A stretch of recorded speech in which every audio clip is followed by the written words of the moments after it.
오늘 우리에게 주시는 하나님의 말씀은 마태복음 22장 1절부터 14절 말씀입니다. 마태복음 22장 1절부터 14절. 천국 잔치를 맞이할 준비를 하라라는 제목으로 우리가 오늘 말씀을 나누도록 하겠습니다. 한 절씩 교도하겠습니다. 예수께서 다시 비유로 대답하여 이르시되 천국은 마치 자기 아들을 위하여 혼인 잔치를 베푼 어떤 임금과 같으니 그 종들을 보내어 그 청한 사람들을 혼인 잔치에 오라 하였더니 오기를 싫어하거늘 다시 다른 종들을 보내며 이르되 청한 사람들에게 이르기를 내가 오찬을 준비하되 나의 소와 살찐 짐승을 잡고 모든 것을 갖추었으니 혼인 잔치에 오소서 하라 하였더니 그들이 돌아보지도 않고 한 사람은 자기 밭으로 한 사람은 자기 사업하러 가고 그 남은 자들은 종들을 잡아 모욕하고 죽이니 임금이 노하여 군대를 보내어 그 살인한 자들을 진멸하고 그 동네를 불사르고 이에 종들에게 이르되 혼인 잔치는 준비되었으나 청한 사람들은 합당하지 아니하니 내 거리 길에 가서 사람을 만나는 대로 혼인 잔치에 청하여 오라 한대 종들이 길에 나가 악한 자나 선한 자나 만나는 대로 모두 데려오니 혼인 잔치에 손님들이 가득한지라. 임금이 손님들을 보러 들어올새 거기서 예복을 입지 않은 한 사람을 보고 이르되 친구여 어찌하여 예복을 입지 않고 여기 들어왔느냐 하니 그가 아무 말도 못하거늘 임금들이 사원들에게 말하되 그 손발을 묶어 바깥 어두운 데에 내던지라 거기서 슬피 울며 이를 갈게 되리라 하니라. 청함을 받은 자는 많되 택함을 입은 자는 적으니라. 하나님 감사합니다. 이 시간에도 성령님 우리를 사로잡아 주시옵소서. 여호와의 영이 나를 통해 말씀하시며 그 말씀이 내 혀에 있도다는 은혜를 부어주시고 내 말을 내 입에 두었노라 하신 그 은혜를 부어주셔서 하나님 듣는 귀 깨닫는 마음 또 순종의 빠른 말을 허락해 주옵소서. 이 말씀 안에 감춰져 있는 천국의 비밀들을 알려주시고 그 깨달은 그대로 순종함으로 우리가 모두 천국 잔치에 들어갈 수 있는 은혜를 허락하여 주시옵소서. 완고한 마음 또 딱딱한 마음 거역하는 마음을 제거하여 주시고 교만한 모든 마음을 낮춰서 겸손히 주님의 음성 듣게 하여 주옵소서. 주의 종이 듣겠사오니 말씀하여 주옵소서 하는 가난한 마음 갈급한 마음 배고픈 마음으로 듣게 하여 주시옵소서. 성령으로 우리를 사로잡아 주옵소서. 예수님의 이름으로 기도합니다. 아멘. 자, 우리 함께 고백합시다. 천국 잔치를 맞이할 준비를 합시다. 아멘. 저희가 이제 새벽마다 천국 복음, 마태복음을 보고 있습니다. 마태복음은 전체가 예수님이 천국으로 시작해서 천국으로 끝납니다. 그럼 예수님이 천국을 주시러 오셨다면 우리는 뭘 받아야 되겠어요? 천국의 삶의 원리를 가르쳐 줬다. 그럼 어떤 원리를 따라 살아야 되겠어요? 우리가 하나님 말씀이 안 들어오면 뭐처럼 산다 그랬죠? 짐승이라 그랬잖아요. 우리가 겉모양은 뭐 교수님이고 박사님이고 사장님이고 또 아버지고 또 어머니고 또 예쁘고 또 지성인이고 멋질지 모르겠지만 거기에 하나님의 영, 하나님의 말씀에 복종하지 않는 삶을 살면 본능을 따라 살게 돼요. 그걸 가르쳐서 짐승 같은 삶이라 그럽니다. 자기 욕심, 자기 욕구, 이기적인, 자기중심적인. 그래서 자기에게 맞춰주면 좋은 사람이고 자기에게 맞춰주지 않은 사람은 나쁜 사람이고 나한테 유익이 되면 좋은 것이고 내가 손해보면 나쁜 것이다라는 그러니까 짐승의 본능을 따라 살게 되는 거거든요. 포장지만 좀 예쁘게 꾸렸거나 포장지만 좀 그럴싸하게 꾸민 겁니다. 그렇게 살 수밖에 없어요. 그래서 그런 우리에게 주님이 찾아오셔서 그 문제의 원인이 뭐라고요? 죄 때문에 그랬어요. 예수님의 이름이 뭐라 그랬습니까? 뜻이 그 백성을 죄에서 구원할 자라 그랬죠. 왜 하필이면 죄에서 구원해야 될까요? 천국에 들어가는데 최대 장애물이 뭐예요? 죄거든요. 못 들어가는 이유? 죄. 하나님과 교통 못하는 이유도? 우리가 저주 가운데 있는 이유? 질병의 원인도? 관계 어그러짐도? 그러니까 우리가 원래 하나님이 이 땅을 아름답게 만드셨는데 이 아름답게 만든 곳에 그러니까 사단을 통해서 죄가 들어오게 된 거죠.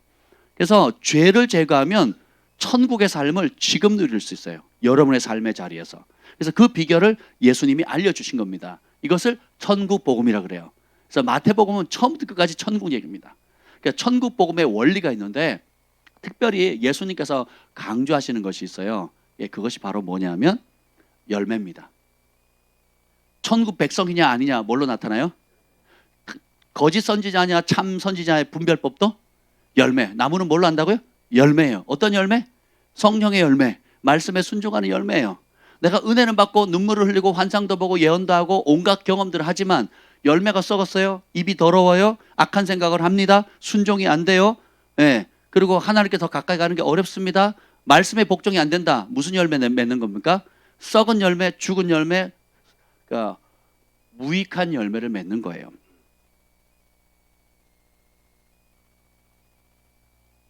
아무리 의사 면허증이 있어도 병을 못 고치면 그 병원 가요, 안 가요? 그죠? 안 가죠. 아무리 자격증이 있어도 그 자격증에 합당한 실력을 발휘를 못하면 혜택을 못 받겠죠. 아무리 우리가 교회를 다니고 은사를 받고 능력을 받고 축복을 받고 은택을 입어도 천국 백성에게 합당한 천국 열매를 못 맺으면 그 사람 천국 백성이에요, 아니에요? 그래서 거짓 선지자 분별법을 예수님이 마태복음 7장에 알려주시는데 예언의 정확성으로 말하지 않습니다. 구약의 발람 선지자가 예언을 정확하게 했죠. 그죠? 그리고 예수님의 12제자들이 다 어떻게 병 고쳤죠. 귀신 내쫓았죠.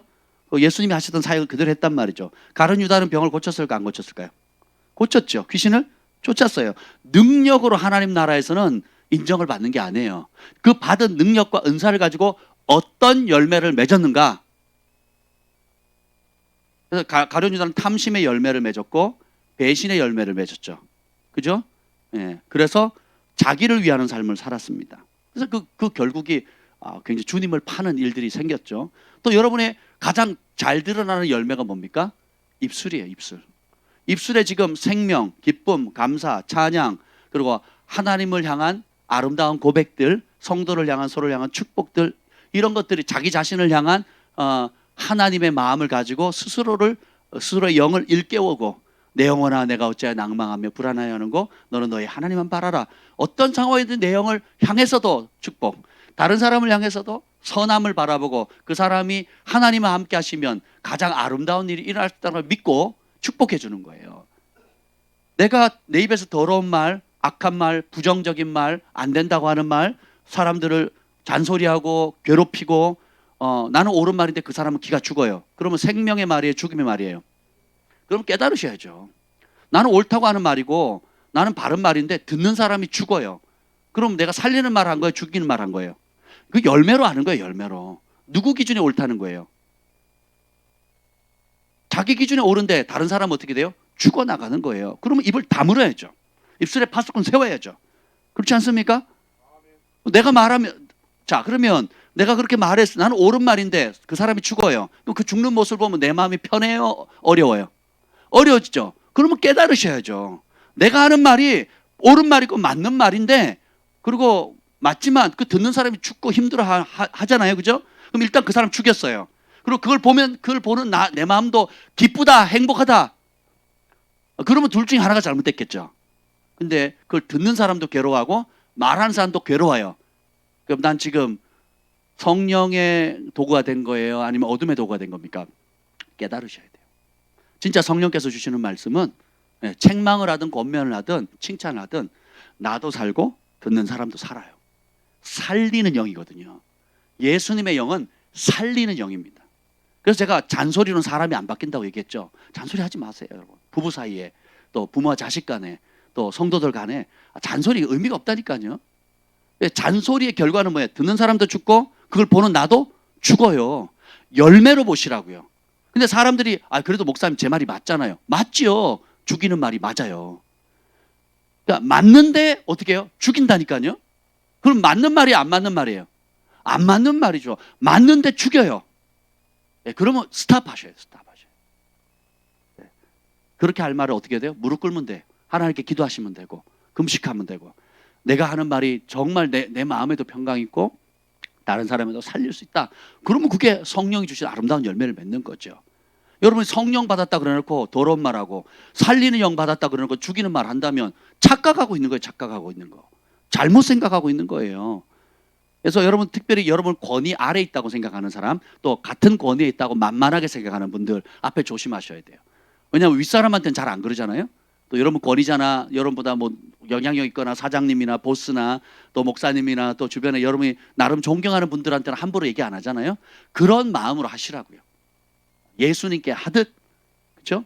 어린 영혼도 어리니까, 내 새끼니까, 뭐 내 아내니까, 나보다 부족하니까, 내 권위 아래 있으니까 함부로 하지 마시고, 일단 내 영혼이 사는가, 그리고 이것이 저 사람에게도 살리는가, 거기에 초점을 맞추시면 돼요. 그리고 여러분이 우리는 사실을 따라 사는 삶이 아니라 진리를 따라 사는 삶을 살아야 돼요. 아멘. 사실을 뛰어넘는 진리의 삶을 사셔야 여러분이 축복의 통로, 생명의 통로가 돼요. 사실은 맞죠. 부모님들이 경험이 있고 또 이제 더 많이 배운 사람, 더 경험 있는 사람, 더 영적 체험이 많은 사람이 옳아요. 옳다 할지라도 타이밍이 중요하거든요. 기다림이 필요해요. 인내가 필요합니다. 성령의 열매 중에 두 가지 우리가 힘들어하는 거 있죠. long suffering, 인내와 마지막에 뭐 있죠? 절제죠. 참아야 되고 절제해야 되는 거예요. 바울이 전한 복음의 핵심이 의와 절제와 장차올 심판이라고 그랬잖아요. 의로움을 이루려면 반드시 절제가 필요합니다. 그래서 성령의 마지막 열매가 절제고, 그래야 심판 때에 당당히 설 수 있는 겁니다. 의, 절제, 장차올 심판, 이걸 준비하셔야 되는 겁니다. 예수님께서 천국 복음을 전하셨어요. 그리고 천국 백성의 자격을 얘기합니다. 그리고 천국에서 누가 큰지, 누가 작은지, 천국에 누가 못 들어가는지, 결단코 못 들어가는 사람, 혹은 천국에 들어가 바깥 어두운 곳에 쫓겨서 슬피 울며 이를 갈 사람이 누군지, 지옥은 어떤 곳인지 가장 정확하게, 가장 많이, 가장 빈번하게 가르치신 분이 예수님이세요. 그럼 우리가 누구 말 들어야 돼요? 여러분 교리 들으시면 안 돼. 여러분 주일학교 때 뭐 이리저리 배웠겠지만 그 어릴 때 그냥 주일학교에서 들었던 거, 뭐 중고등부에서 대강 이렇게 배워서 들었던 거, 여러분 저도 양육 많이 했고 교재 많이 있어요. 저 어마어마하게 모았습니다. 1:1 양육에 관심이 많아가지고 양육 교재들 다 샀어요. 내비게이터부터 시작해서 뭐 각 유명한 것들 다 하고 뭐 해봤습니다. 그런데요, 한계가 있더라고요. 왜냐하면 짧은 시간에 핵심 진리를 가르치려다 보니까 가르치려고 하는 사람의 의도대로 성경을 모아요. 어떤 주제면 구원이면 구원, 확신이면 확신, 치유면 치유, 이렇게 모으잖아요. 그래서 그것이 짧은 시간에 생명을 주거나 깨닫게 하는 데는 도움이 돼요. 어떤 기둥을 놓는 데는. 근데 그것도 뭐예요? 파편이고 부분이에요. 그래서 실제로 예수님이 말씀하신 의도, 성경에 기록된 의도하고 상관없이 그 교재를 만든 사람의 의도대로 짝짓기 하는 형태가 되는 거예요. 그래서 의도하지 않게 다른 의미로 쓰게 되더라고요. 그 중에 하나가 확신 시리즈. 제가 내비게이터 확신 시리즈 몇 년을 가르쳤거든요. 한 10몇 년을 가르쳤습니다. 내비게이터 확신 시리즈를. 구원의 확신, 뭔 확신 있잖아요. 그 시리즈 가장 기본적인 거잖아요. 그럼 우리 중고등부 아이들, 우리 청년들, 제가 가는 애들 너무 좋아요. 내비게이터 교재가. 그래서 열심히 가르쳤습니다. 열매도 많이 맺었고. 그런데 그게 초보 때는 괜찮은데 이제 하나님 말씀을 제대로 읽고 알아가 보니까 이제 그것이 얼마나 젖먹이 수준의 초보적인 것인지를 이제 깨닫게 된 거죠. 그리고 치우쳐져 있다는 거, 그리고 의도하지 않게 예수님의 뜻과 다른 길로 갈 수 있다는 것을 제가 발견한 거예요. 그래서 여러분, 여러분이 원하는 맛있는 것만 편식하지 마시고 오리지널 텍스트를 많이 읽으세요, 여러분. 그것도 싫다? 그럼 나는 마태복음만 열심히 읽어요. 여러분 이제 벌써 11월 이제 말이죠 지금. 12월 한 달 남았잖아요. 여러분 올해가 가기 전에 마태복음만 한 10번 읽으세요. 아멘 하시면 뭐지? 나머지는 100번 읽으실 거라는 거죠. 제가 부담스러울까 봐 줄인 건데 마태복음이라도 열심히 읽으세요. 그리고 거기서 말하는 천국이 뭔지, 천국 백성은 어떤 사람인지, 또 천국의 원리는 무엇인지, 그리고 지옥은 어떤 곳인지, 예수님이 어떤 사람을 기뻐하는지, 어떤 사람이 천국에 결단코 못 들어가는지 발견하세요. 그리고 그렇게 생각을 바꾸세요. 이게 회개입니다. 발견하지 않으면 생각이 안 바뀌어요. 생각이 안 바뀌면 회개가 안 됩니다. 회개를 했다면 어떻게 해요? 그렇게 대가 지불하고 사는 거예요. 아멘. 제가 보니까 오늘 이 본문 설교를 많이 했더라고요. 수련회 가기 전에도 하고, 또 새벽 예배 때도 하고, 또 잊을만 하면 또 하고. 오늘 사실 역대기를 준비를 했는데 아침에 왔는데 계속 이 말씀을 주시는 거예요. 역대기를 준비를 했거든요. 역대기. 역대기를 준비했는데 마태복음을 또 다시. 그럼 저는 그걸 배웠어요. 내가 하고 싶은 설교하는 것보다 성령이 감동 주시는 설교하는 게 훨씬 낫다는 걸 오랫동안 배웠습니다. 예, 그래서 다시 원고 없이 성경책 2권으로 옛날 버전, 새 버전으로 지금 하고 있습니다. 여러분 오늘 성령께서 여러분에게 주신 음성을 들으시길 예수님으로 축복합니다. 아멘. 그래서 2절 한번 읽어보세요. 22장 2절 읽어보겠습니다. 시작. 천국은 마치 자기 아들을 위하여 혼인 잔치를 베푼 어떤 임금과 같으니. 누구를 위한 잔치예요? 어떤 아들? 이 자기 아들은 누굴 얘기하는 거예요? 예수님죠. 임금은 누구예요? 하나님이고 자기 아들은 예수님이고 그 다음에 혼인 잔치를 베풀었다 그랬죠. 그래서 종들은 누구예요? 천사들입니다. 혹은 메신저들이 되겠죠. 근데 그 청한 사람들은 누굴까요? 1차적으로 두 가지로 나눌 수 있어요. 이거 8절까지는 유대인들이에요. 사실은 8절까지는 유대인들, 선민들. 그 다음에 9절부터는 이방인들로 볼 수 있습니다. 역사적으로. 왜냐하면 선민들에게 선택된 백성들에게 먼저 촉초장을 보냈거든요. 그런데 그들이 거부를 하죠. 그러니까 8절에 보면 8절 9절 읽겠습니다. 8절 9절 시작. 이에 종들에게 이르되 혼인 잔치는 준비되었으나 청한 사람은 합당하지 아니하니 네거리 길에 가서 사람을 만나는 대로 혼인 잔치에 청하라 오라 한대. 그래서 원래 초청받았던 사람들은 자기 밭이 있고 사업도 합니다. 복 받은 사람들이에요. 원래 초청을 받은 사람은 하나님의 선민들이니까 자기 밭도 있고 자기 사업도 있어요. 복 받은 사람이에요. 그런데 그렇지 않은 사람 그 10절에 보면 나중에 초청을 못 받은 게 자리가 비었으니까 원래 초청된 자리는 한계가 있잖아요. 그죠? 결혼식장에도 장례식장에도 수용 가능할 수 있는 한계가 있잖아요. 근데 안 오니까 어떻게 해요? 10절 시작. 종들이 길에 나가 악한 자나 선한 자나 만나는 대로 모두 데려오니 혼인 잔치에 손님들이 가득한지라. 그래서 나가가지고 뭐 구분이 딱 정했어요. 선한 자, 악한 자예요. 다 부릅니다. 네. 여러분이 뭐 나름 선할 수 있고 또 나름 악할 수 있습니다. 근데 주님 보시기에는 의인은 없나니 하나도 없어요. 다 부족해요. 다 부르는 거예요. 그 다른 성경에 보면 절름발이나 쓸모없는 사람들, 유대인들이 봤을 때는 쓰레기 같은 사람들, 지옥불에 뗄 장작 같은 사람들, 불구자들, 부족한 사람들, 도저히 하나님의 선민으로 될 자격이 없다고 생각하는 사람들, 그냥 선민들이 안 받으니까 왕이 진노하시고 어떻게 해요? 진노해서 불사르거든요. 7절 읽어보세요. 7절 시작. 임금이 노하여 군대를 보내어 그 살인한 자를 진멸하고 그 동네를 불사르고. 먼저 유대인들에게 예수 그리스도를 갖지만 그 예수님을 십자가에 못 박고 그 죄를 우리와 우리 자손에게 돌리라 그랬죠. AD 70년에 예루살렘 성이 초토화되고 70년 이후에 무려 근 2000년 동안 유대인들은 또 흩어집니다. 바벨론 제국으로 잡혀갔을 때는 70년 만에 돌아왔거든요. 그런데 선지자들을 거부했을 때는 70년 만에 돌아옵니다. 그런데 만왕의 왕 만주의 주 예수 그리스도를 거부했고 그 죄를 우리와 우리 자손에게 돌리라고 했을 때는 무려 근 2000년 동안 나라 없이 쫓겨나거든요. 그죠? 그래서 어떻게 해요? 그 예수님이 본 그대로 또 예언하신 그대로 살인자들, 예수님을 죽였잖아요. 살인자들, 아들을 죽여버렸으니까 종들도 두들겨 패고 죽였지만 선지자들을 죽였지만 그 다음에 이 아들을 보냈는데도 불구하고 죽여버리죠. 그래서 진멸하고 그 동네를 불사르고 싹 사그러졌어요. 그래서 덤으로 어떻게 해요? 로마서에 보면 이방인들에게 간다 그래요. 복음이. 왜냐하면 이방인들의 숫자가 차기까지 유대인들이 하나님을 대적합니다. 그래서 언제 부흥이 오느냐? 이방인들이 자기들이 거부한 예수를 이방인들이 받아들임으로 이방인들이 복을 받는 거예요. 이방인들이 축복을 얻는 겁니다. 그러니까 어떻게 해요? 시기심이 생기는 거예요.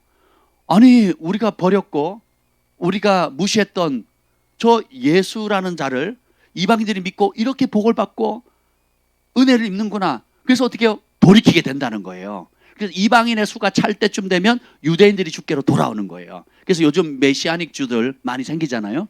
대단합니다. 그분들은 기본적으로 구약을 다 암송해요. 그리고 이제 신약을 딱 배워줘. 다 암송해 버립니다. 네, 구약을 그 39권을 두꺼운 그거를 다 외우잖아요. 그러니까 외우니까 27권 분량도 뭐 3분의 1도 안 되죠. 한번 재보세요. 3분의 1 되려나? 그러니까 그냥 다 외워버려요.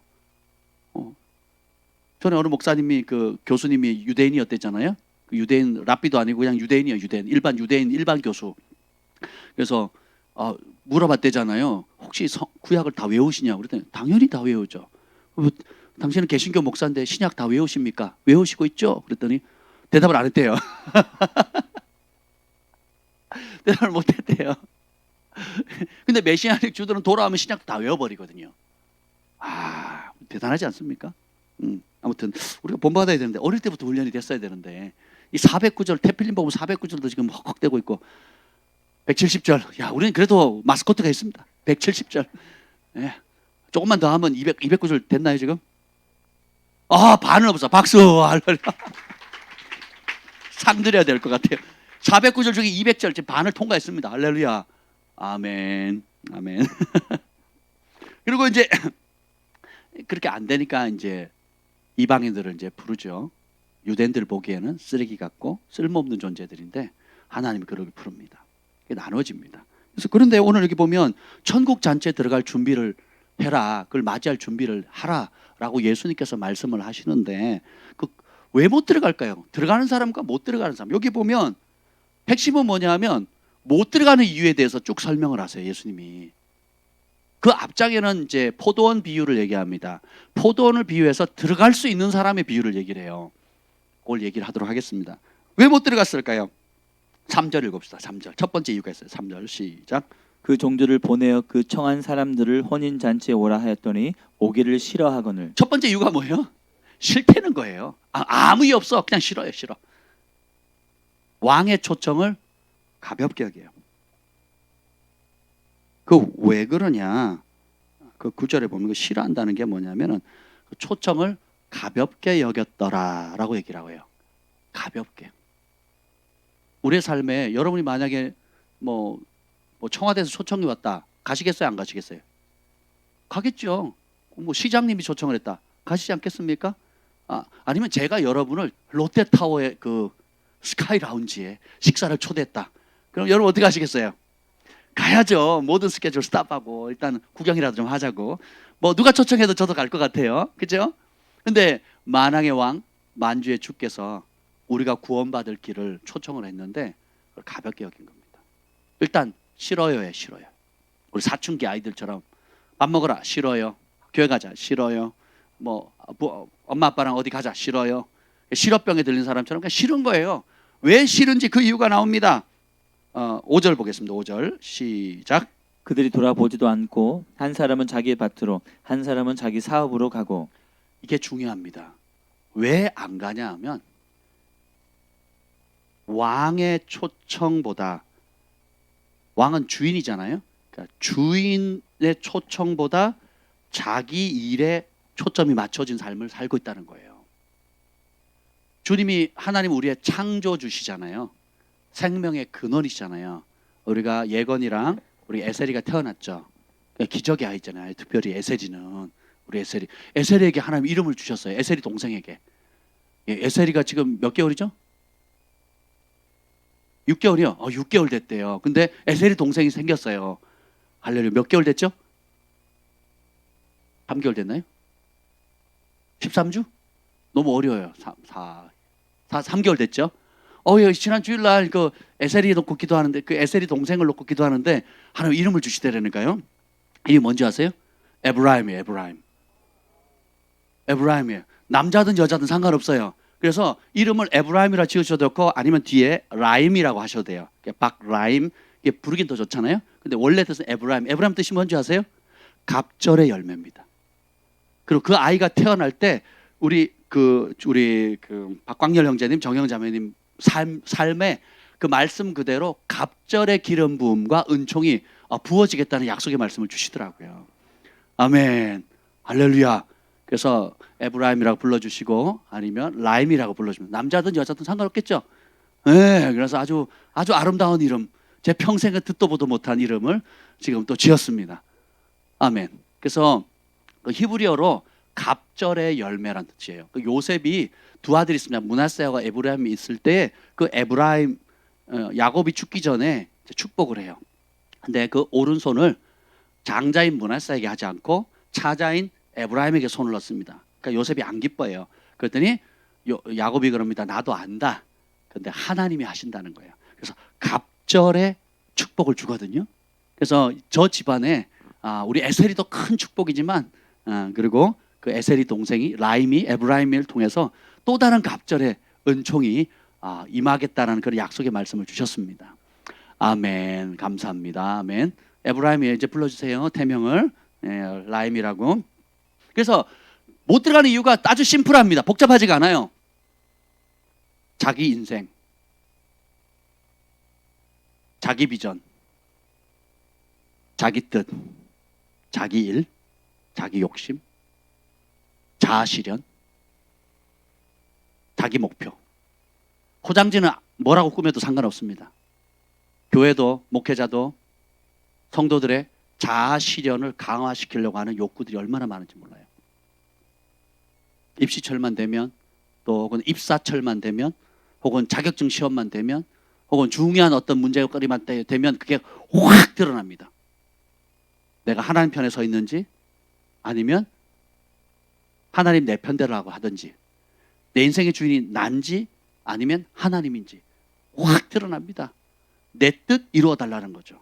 하나님의 뜻이 무엇입니까? 그 뜻에 초점 맞추겠습니다 하도록 훈련되어져야 되고, 그것이 당연해야 되는데 그렇게 살아가는 사람이 극히 드물다는 거예요. 액치에서 이제 무슨 임원들, 이제 임원단들 뽑는데요. 그래서 그 면접을 먼저 한답니다. 면접을 먼저 하는데 언제 뭐냐 그랬더니 금요일 저녁에 한다는 거예요. 신학교잖아요, 그죠? 금요일 저녁에 한대요. 그래서 아니 예배 안 가냐고. 그랬더니 그래도 오래는 거예요. 다 와야 된다는 거예요, 후보자들은. 선배들이 그때 일단 면접하고 그 다음에 이제 선거를 나갈 수 있다네요. 우리 경환이가 이제 부회장으로 추대를 받아가지고, 그래서 전화를 했죠. 예배 안 드리냐고, 신학교인데. 그래서 난 예배 때문에 못 가겠습니다. 그랬더니 그렇게 하라고. 그래서 나머지 학생들은 다 면접 보러 금요일 저녁에 모였대요. 그러니까 경환이가 신기해가지고 이 신학교가 왜 이러냐고. 옆에 있던 엄마가 그러죠. 네가 가서 바꿔라. 그런 분위기 바꿔라. 신학교 수준이 그렇습니다. 지금 수준이. 차별금지법이라든지 동성애라든지 이런 문제에 대해서 그 어떤 신학교도 잘못됐다고 외치거나 성명을 내는 학교가 없어요. 오히려 일반 신학교는 한동대학교에서 외칩니다. 한동대학교 그거 선포하는 바람에 얼마나 국가인권위가 움직이잖아요. 국가인권위가 움직여서 학교를 핍박합니다. 그거 안 당하려고 장로교, 감리교, 성결교, 침례교 모든 신학교가 교리적으로는 잘못했다고 말하지만 공포해요, 안 해요? 벙어리군 벙어리. 네. 벙어리입니다. 오히려 뒤로요. 그걸 가리키는 사람들 있죠. 그러니까 페미니스트들이나 또 그걸 가리키는 사람 초청해서 강연을 한다니까요. 코미디죠, 코미디. 하나님이 한동대 축복해 줄 수밖에 없는 거예요. 아멘. 이런 원인이 다 뭐냐? 주의 이름으로 하지만 결국 누굴 챙기는 거예요? 자기를 챙기는 거거든요. 나무는 뭘로 한다고요? 열매로 하는 겁니다. 그래서 보면 첫 번째가 자기밭이에요, 자기밭. 내일, 자기 사업. 이게 깨져야 돼요, 이게. 여러분이 하는 직업은 어떤 직업이든지 하나님이 주신 직업입니다. 그래서 청소를 하든, 혹은 청와대를 드나들든, 혹은 판사가 되든, 아니면 구두를 닦든 아무 상관이 없습니다. 하나님께서 여러분 주신 그 직업, 현 위치를 하나님의 것으로 올려드리는 법을 배우면 천국에서 존귀한 자가 되는 거예요. 근데 여러분이 아무리 큰 사업, 큰 일을 멋진 걸 한다 할지라도, 남부로 하는 일을 한다 할지라도 자기 밭, 자기 사업이 되는 순간 왕의 초청에 못 들어갑니다. 혼인잔치를 준비했으면 맞이할 준비를 해야 되거든요. 그 앞에 비유에 보면 그 21장의 비유가 나옵니다. 21장에 보면 주님께서 21장 33절 읽어봅시다. 33절 읽겠습니다. 시작. 다른 한 비유를 들으라. 한 집 주인이 포도원을 만들어 산 울타리로 두르고 거기에 즙자는 틀을 만들고 망대를 짓고 농부들에게 새로 주고 타국에 갔더니. 예수님은 끊임없이 자신을 주인이라고 얘기합니다. 하나님을 주인이라고 얘기해요. 주인 아니면 임금, 임금 아니면 주인이에요. 오늘도 태필리복음 우리가 신앙개성의 8번 외쳤죠. 고린도후서 4장 5절. 우리가 우리를 전파하는 것이 아니라 오직 그리스도 예수의 주 되신 것과 또 예수를 위하여 우리가 너희의 종된 것을 전한다 그랬죠. 그러니까 복음의 핵심은 뭐여야 돼요?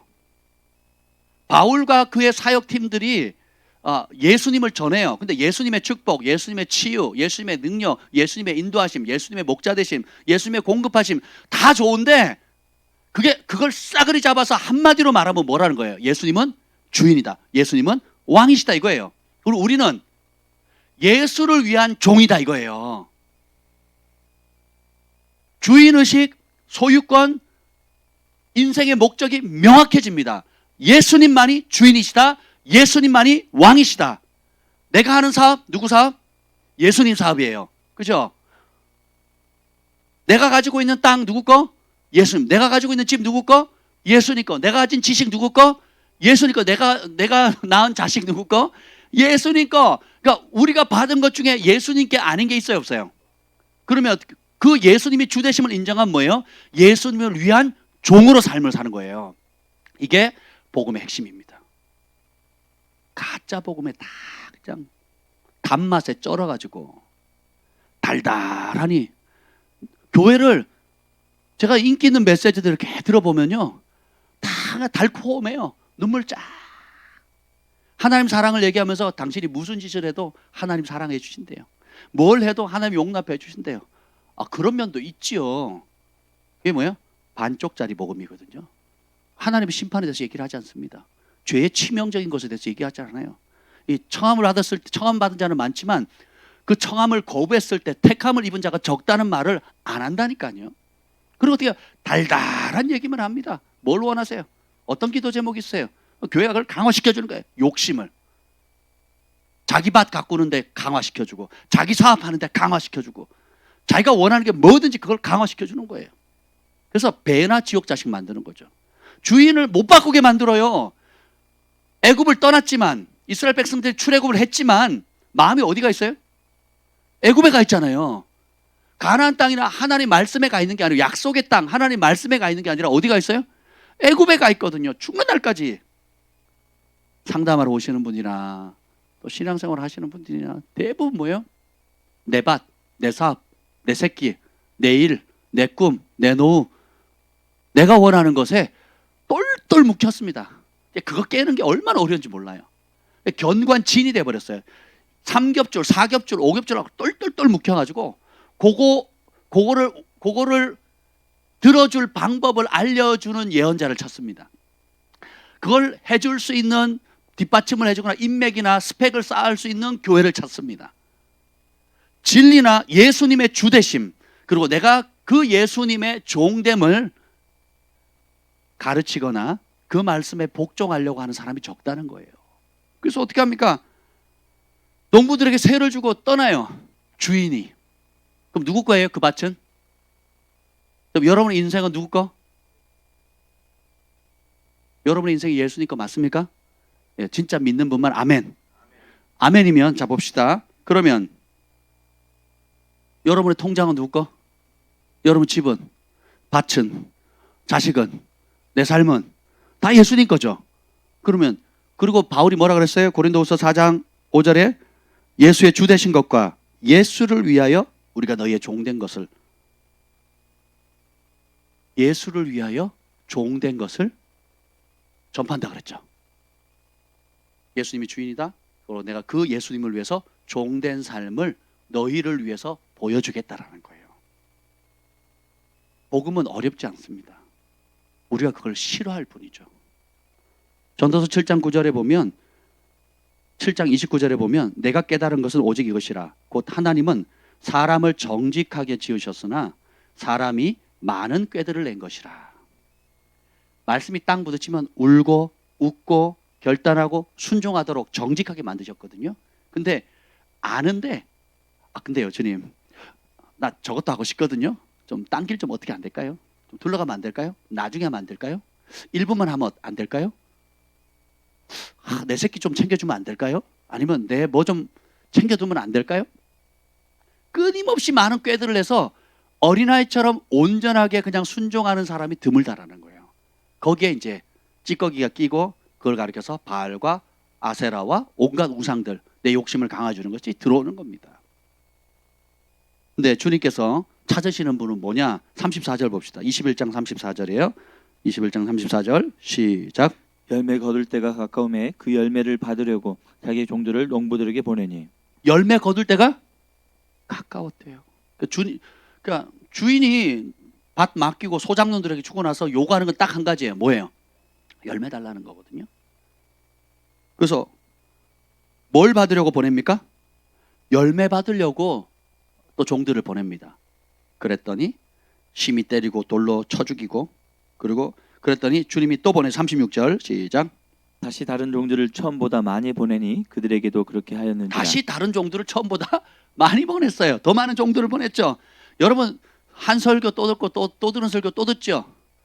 듣는 여러분도 대단하지만 그런 설교를 하는 저는 더 대단하다고 생각하지 않습니까? 아멘.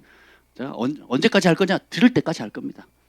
순종할 때까지, 깨질 때까지, 깔 때까지. 옛날에 그런 유명한 그 일화가 있었잖아요. 실제로 어느 목사님 설교를 못했대요. 그래서 맨날 똑같은 설교를 한대요. 맨날 똑같은 설교를 했대요. 그래가지고 그래서 그 장로님들이 당회를 열어가지고 결국 쫓아내기로 했습니다. 쫓아내기 전에 마지막 설교할 때도 또 그 설교를 하더래요. 그래서 장로님들이 어이가 없어가지고 물어봤대요. 목사님, 그 설교한 것 때문에, 똑같은 설교한 것 때문에 쫓겨나는데 왜 마지막도 그 설교를 하시냐고. 그랬더니 그 목사님이 이런 유명한 말을 했습니다. 여러분들의 영적 상태를 보니까 다른 많은 말씀도 있는데 이 말씀이 꼭 필요한데 설교를 하면 들으려니 안 들어서 또 하고, 또 하면 들으려니 안 들었대요. 그래서 마지막 쫓겨나는 순간에도 이 말씀은 들었으면 좋겠다 해서 또 그 설교를 했대요. 거기에 장로님들이 깨진 거잖아요. 그래가지고 우리 목사님이 정말 진실하게 우리 양들을 사랑하는구나 해가지고 다시 복권이 됐답니다.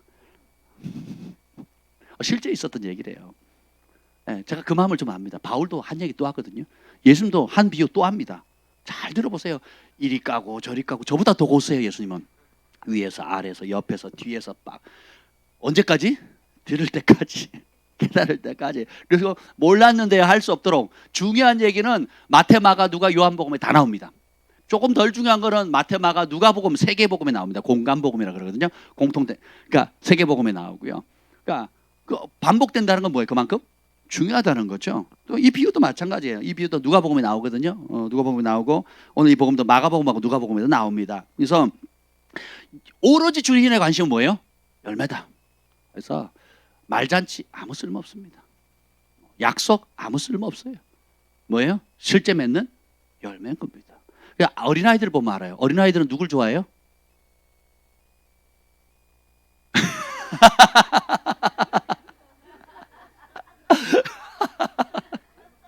감사합니다. 어린아이들은 아버지 좋아한대요. 아멘. 어린아이들은 누굴 좋아하냐면 자기하고 많이 시간 내서 놀아주는 사람이에요. 실제로 먹여주는 사람하고 놀아주는 사람이에요. 엄마 아빠도 좋은데 할머니 왜 좋아해요? 엄마 아빠는 바빠요. 할머니는 그냥 냅다 다 들어주거든요. 가자 그러면 가고 사달라 그러면 사주고 또 엄마는 안 돼, 못 먹어. 초콜릿 안 돼. 어디 가자, 바빠. 또 그러면 안 돼. 공부해야지. 뭐 해야지. 그러니까 아이들이 원하는 것보다는 어떻게 해요? 엄마 아빠가 필요한 걸 먼저 얘기하는데 이제 진짜 아이들이 좋아하는 사람은 자기한테 시간 많이 보내주는 사람, 그리고 실제로 입에 달달한 거 먹여주는 사람을 좋아하거든요. 그래서 아이들 마음 사는 방법 아주 쉽습니다. 일단 먹이세요. 두 번째는 같이 시간 벌어 놀아주면 끝. 아이들 입장에서는 실제적인 도움을 자기가 받는 거예요. 내가 배불러야 되고, 배불렀으니까 뭐 해야 돼요? 놀아야죠. 그러니까 배부르고 놀아주는 실제적인 걸 원하지, 야 내가 너를 위해서 얼마나 중보하는지 알아? 의미 없어요. 내가 너 때문에 금식 40일 했거든? 의미 없다니까요. 아이들은 금식했으면 그 다음 어떻게 해야 돼요? 먹이고 놀아줘야 돼요. 하나님이 그와 같다고요. 내가 주님 금식했는데요, 내가 뭐 했는데요, 뭐 했는가 아니고 실제로 주님 앞에 드릴 수 있는 열매를 만들어 드려야 돼요. 딴 거 안 봐요. 오로지 열매. 봅시다. 근데 우리 인생이, 자 봅시다. 그리고 포도원 주인이 올 때 40절 보겠습니다. 40절 시작. 그러면 포도원 주인이 올 때 그 농부들을 어떻게 또 하겠느냐? 주인 얘기하죠. 왜 그 얘기를 하느냐? 38절 봅시다. 38절 시작. 농부들이 그 아들을 보고 서로 말하되 이는 상속자니 자 죽이고 그의 유산을 차지하자 하고. 자, 상속자다. 죽이자. 그리고 어떻게 그의 유산을 누가 차지하자고요? 여러분 되게 웃기죠. 이 사람들 보면 되게 웃기지 않아요? 주인 땅 공짜로 얻어가지고 소작농으로 살다가 가을에 열매 맺고 소출이 생기니까 누구 거래요? 자기 거. 열매도 자기 거. 그 다음에 두 번째 뭐예요? 이 땅 자체가 누구 거? 그러니까 주인 아들 죽이면 다 차지하잖아요. 웃기죠? 웃기죠? 안 웃겨요? 웃겨요. 우리가 우리의 삶의 주인이 예수님 거를 못 드리죠. 소장님하고 똑같습니다. 주님이 건강 주셔서 생활을 하고 돈을 벌고, 주님이 지혜 주셔서 내가 여러 가지 지혜의 혜택을 받고, 생명 주셔서 이 땅을 살아가고, 부모님의 선한 유업이나 축복을 통해서 내가 집과 차와 땅과 여러 가지 유산을 받았는데, 이 모든 걸 누가 주셨어요? 주님이 주셨어요. 그리고 70 강건한 80이고 인생 끝나면 정산하시겠다 그랬죠. 결산하시겠다 그랬죠. 주님이 종들을 보냅니다. 주인이 기뻐하는 대로 쓰라고, 주인이 기뻐하는 대로 열매를 내놓으라고. 그래서 싫다 그러고 안 받습니다. 그리고 그래도 안 되니까 어떻게 돼요? 열매는 고사하고 아예 주인의 것을 내 것으로 뺏어버려요. 우리 인생을 내 마음대로 살죠. 이 악한 소장奴라고 똑같습니다. 우리 인생을 주님 주신 혜택을 가지고, 주인이 주신 밭인데 내가 소출 얼마를 얻고 주인 조금 나 조금 먹고 이렇게 살아가는 사람은요, 악한 종이라니까요. 사람이 한 번 죽는 것은 하나님 정하신 것이고 그 외에는 심판이 있다 그랬죠. 그래서 우리 인생은 심판을 준비하는 거예요. 그 심판을 부정적으로 생각하지 마세요. 주인의 뜻에 따라 순종하는 자에게는 그 심판이 영광스러운 날이 됩니다. 주를 위해 고난받고 순종함으로 받았던 그 희생했던 모든 것들이 심판날에 내가 이 날을 위해서 왔다, 이 날을 고대했다, 만왕의 왕 만주의 주께 혼인잔치에 들어와서 큰 상급과 칭찬을 받은 이 날을 위해 왔다. 주님, 내가 주님의 심판을 기뻐합니다. 의인들을 위한 영생과 그 상급을 받는 날이기 때문에 심판을 가장 존귀한 날이에요. 눈물을 씻어주는 날이에요. 상급을 받는 날이에요. 하늘의 보화를 볼 수 있는 날이고, 우리 주 예수님을 실제로 얼굴과 얼굴을 볼 수 있는 날이거든요. 내 거다, 내 밭이다, 내 소유다, 내 마음대로 산다. 열매뿐만 아니라 주님 주신 은사와 축복뿐만 아니라 인생 전체가 내 거다 하는 사람은 악한 종이라 그러거든요. 그리고 예수님을 죽여요. 예수의 말씀을 짓밟고 하늘의 부르심을 짓밟고 자기 마음대로 삽니다. 자기 마음대로 계획해요. 자기가 인생의 주인입니다. 그런 사람 어떻게 됩니까? 41절 봅시다. 41절 시작. 그들이 말하되 그 악한 자들을 진멸하고 포도원은 제때 열매를 바칠 만한 다른 농부들에게 새로 줄지니라. 그 악한 자들 다 쓸어버린다는 거죠. 그리고 어떤 농부에게 맡긴다고요? 여러분 인생은 한 번 주어졌습니다. 주님 뭘 기대하십니까? 또 다른 비유는 달란트 비유나죠. 원금과 이자를 요구하시거든요. 묻어두면 슬피 울며 이를 간다 그랬잖아요. 그죠? 열매를 요구하는 거예요. 오늘 전도서 7장을 한번 보겠습니다. 전도서 7장 8절입니다. 8절. 전도서 7장 8절. 다 같이 전도서를 좀 살펴보겠습니다. 전도서 7장 8절 시작. 일의 끝이 시작보다 낫고 참는 마음이 교만한 마음보다 나으니. 일의 끝이 시작보다 낫다 그랬죠. 우리 인생의 출발은 내가 선택할 수 있어요, 없어요? 운명을 내가 선택할 수는 없습니다. 처음 출발은 내가 선택할 수 없어요. 근데 끝은 내가 선택할 수 있습니다. 인생의 마무리는 내가 결정할 수 있어요. 여러분이 가난한 집에 태어날 수도 있고 부유한 집에 태어날 수도 있습니다. 좀 배운 집안에서 유복하게 태어날 수도 있고 못 배운 집안에 태어날 수도 있어요. 또 가정 환경이 그래도 화목한 가정에서 태어난 사람이 있고 또 굉장히 불행한 가정, 중독자 가정에서 태어난 사람도 있을 수 있습니다. 내가 선택할 수 있어요, 없어요? 없어요. 그래서 그분에 대해서 얘기하지 않습니다. 그래서 뭐예요? 오히려 일의 끝이 시작보다 낫다는 거예요. 그러면 끝을 어떻게 마무리할 것이냐? 삼손은 지 맘대로 살았다가 끝을 잘 마무리했죠. 사울왕은 시작은 잘했는데 끝이 엉망이 됐죠. 그죠? 왕들도 마찬가지지만 아사 왕도 시작은 잘했다 끝이 엉망이 되거든요. 우시아도 마찬가지. 시작은 잘했다 끝을 또 엉망을 만들어요. 여러분 어떻게 살고 싶으십니까? 보면 10절 또 이런 얘기합니다. 10절 시작. 옛날에 오늘보다 나은 것이 어찌미냐 하지 말라. 이렇게 묻는 것은 지혜가 아니니라. 사람들이 얘기합니다. 옛날을 살아요. 옛날을. 아 옛날이요. 모르세요? 지난 추억. 그 다음 가사는 모르겠다. 옛날에 저희 막 인기 있었던 대학가요제인가요? 하여튼 아 옛날이요.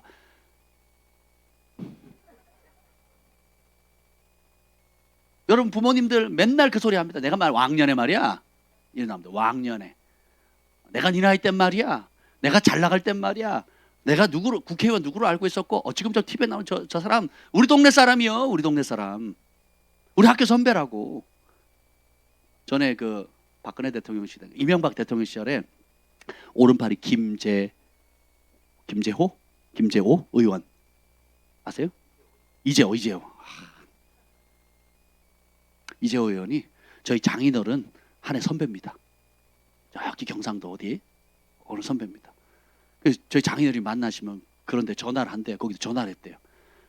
근데 그러니까 한 살은 많은데 같이 다녔대요. 나이는 한 살이 많은데 같은 학년으로 다녔대요. 그래서 전화를 했대요. 야 재호야.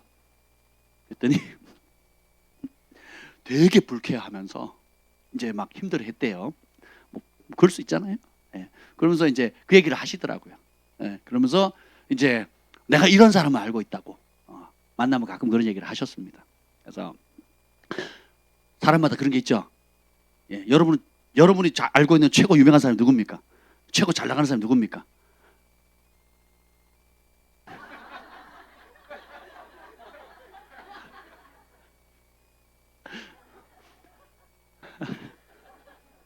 아주 좋은 걸 선택하셨습니다.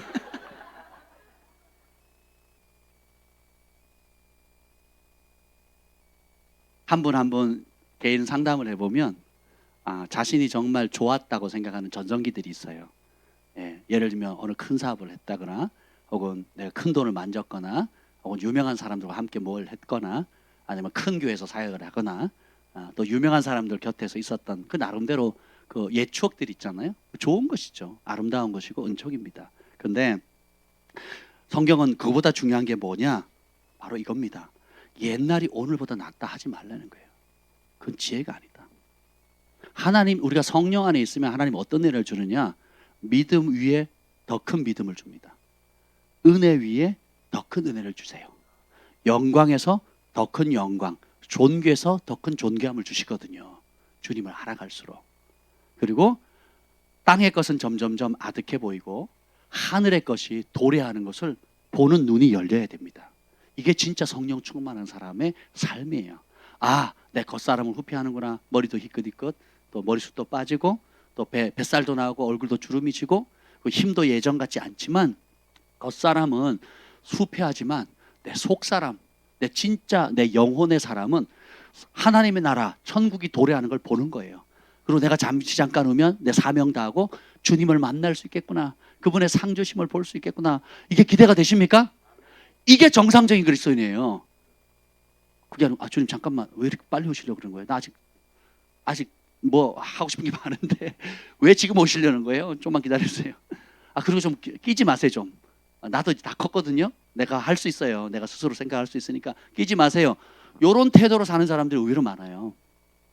그런 사람은 복이 안 되는 겁니다. 봅시다. 주님께서 아주 재미있는 일을 하시는데 14절, 7장 14절에 전도서 좀 계속 볼 거예요. 7장 14절 시작. 형통한 날에는 기뻐하고 공고한 날에는 되돌아보아라. 이 두 가지를 하나님이 병영하게 하사 사람이 그의 장래일을 능히 헤아려 알지 못하게 하셨느니라. 잘 나가는 날 기뻐하시고 안 되는 날, 꼬이는 날 어떻게 하래요?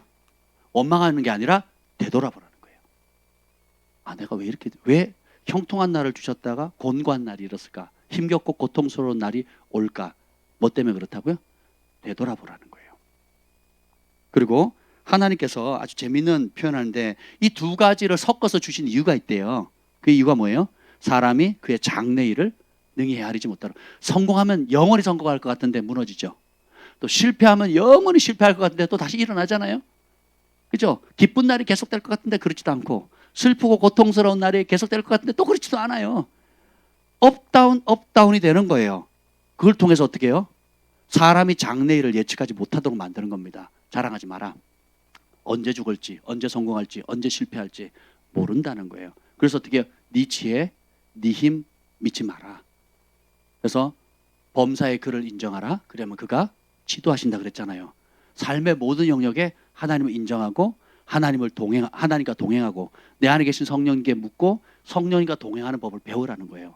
우리는 10년을 살도록 20년, 30년을 살도록 부름받는 게 아니고 따라합시다. 오늘을 산다. 지금 오늘 이 시간에 주님 앞에 최선을 다하는 거예요. 오늘이나 이 시간에 주님 앞에 예배하고 오늘이나 이 시간에 성령님께 순종하고 오늘이나 이 시간을 주님 앞에 산 제물로 드리는 거예요. 그래서 그런 사람은 옛날이요 할 필요 있다 없다? 그런 사람은 오늘이 최고의 날이에요. 오늘이 제일 기쁜 날이고 오늘이 소망의 날이고 오늘이 주님께 드릴 수 있는 날이고 오늘이 주님과 동행할 수 있는 날이에요. 주님과 만날 수 있는 날이고 주님께 쓰임받을 수 있는 날이고 오늘이라는 시간이 최고의 축복이에요. 어제의 은총과 어제 주께 베푸신 그런 많은 은혜들이 또 오늘을 도약할 수 있는 디딤돌이 되는 겁니다. 어제 성공뿐만 아니라 어제의 실패도, 어제 기쁨뿐만 아니라 어제의 아픔조차도 오늘 내가 그 모든 실패와 아픔과 성공과 기쁨 이 모든 것들을 말씀 안에 해석할 수 있다면 오늘이라는 시간에 빛낼 수 있는 도약대가 되는 겁니다. 아멘. 아멘. 계속 볼게요. 전도서. 그런데 주님이 경고를 해주십니다. 17절 시작. 지나치게 악인이 되지도 말며 지나치게 우매한 자도 되지 말라. 어찌하여 기한 전에 죽으려고 하느냐. 선을 넘지 마라 이거예요. 너무 고집피지 마라. 그 16절도 읽어보죠. 16절 시작.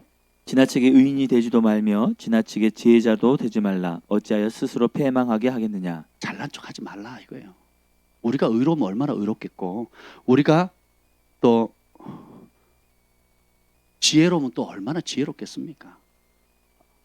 그렇죠? 예, 여러분이 내 지혜가 어느 정도냐 내 힘이 어느 정도냐 생각할 때 바닷가에 모래성을 쌓고 있는 아이라고 생각해 보세요. 그래서 거기다 웅덩이를 파고 바닷물을 다 담겠다고 한다면 담을 수 있어요 없어요? 하나님 앞에 우리가 그렇게 연약한 존재라는 겁니다. 그래서 우리가 겸손히 my way 내 길을 내려놓고 his way, king's way 왕의 길 예수님이 보여주신 그 복음의 길을 가는 것이 지혜예요. 그분과 함께. 그래서 여기를 벗어나 지나치게 악인이 되거나 지나치게 우매하게 완고하게 하지 마라. 고집피지 마라. 단명할까 두렵다 얘기예요. 여기 보면 25절 읽읍시다. 25절 시작. 내가 돌이켜 전심으로 지혜와 명철을 살피고 연구하여 악한 것이 얼마나 어리석은 것이요 어리석은 것이 얼마나 미친 것인 줄을 알고자 하였더니. 자 보세요. 악한 것이 얼마나 어리석고 어리석은 것이 얼마나 미친 것인 줄을 이제는 깨달으라는 겁니다. 여러분 하나님 말씀하시는 악은 여러분이 경찰서에 안 잡혀가고 또 혹은 재판을 안 받는다 이런 악을 얘기하는 게 아니에요. 주님의 이 생명의 말씀에 순종이 되면 선이고 순종을 하지 않는 모든 그럴싸한 것도 악이에요. 주님 말씀을 하시면 그냥 심플하게 단순하게 순종하는 사람은 겸손한 사람이고 주님 말씀하시는데 순종이 안 된다. 내 생각이 더 낫다. 내 방식이 더 낫다라고 고집하는 사람은 교만한 사람이에요. 그래서 겸손과 교만에 대해서 제가 예전에 한참 또 말씀을 전했는데 거기 관심 있는 분들은 교만, 겸손 검색해 보시면 유튜브에 아주 신나게 나와 있습니다. 그래서 여러분 그것도 참여하시면 좋을 것 같고요. 그래서 주님께서 우리에게 깨달을 수 있는 지혜를 주시는데 13절을 읽어보겠습니다. 13절 시작. 하나님께서 행하시는 일을 보라. 하나님께서 굽게 하신 것을 누가 능히 곧게 하겠느냐. 우리가 잘못된 길을 가면 옳다고 하는데 하나님 결국 굽어진 길이죠. 엉뚱한 길이죠. 하나님이 이렇게 하신 일을 보라니까 곤고한 날 주는 거, 기쁜 날 주는 거, 성공한 날 실패. 그래서 예측이 안 돼도 이렇게 만들게 하신 하나님의 섭리를 보라는 거예요. 성공한 사람이 교만해지죠. 그래서 영원히 성공할 것 같은데 결국 무너지거든요. 그것도 은혜입니다. 무너지는 게 은혜예요. 또 무너진 사람이 영원히 멸시받고 망할 것 같은데 또 하나님의 법대로 돌아오면 은총을 입으면 어떻게 돼요? 또 언제 그러지 않은 듯이 또 하나님이 또 세워주시거든요. 이제 그래서 하나님께서 무엇을 말씀하시는지 깨달으라는 거예요. 그래서 주님께서 우리에게 축복하시는 말씀이 있어요. 이해 안 되는 말씀 7장 1절 2절입니다. 시작. 좋은 이름이 좋은 기름보다 낫고 죽는 날이 출생하는 날보다 나으며 초상집에 가는 것이 잔치집에 가는 것보다 나으니 모든 사람의 끝이 이와 같이 됨이라.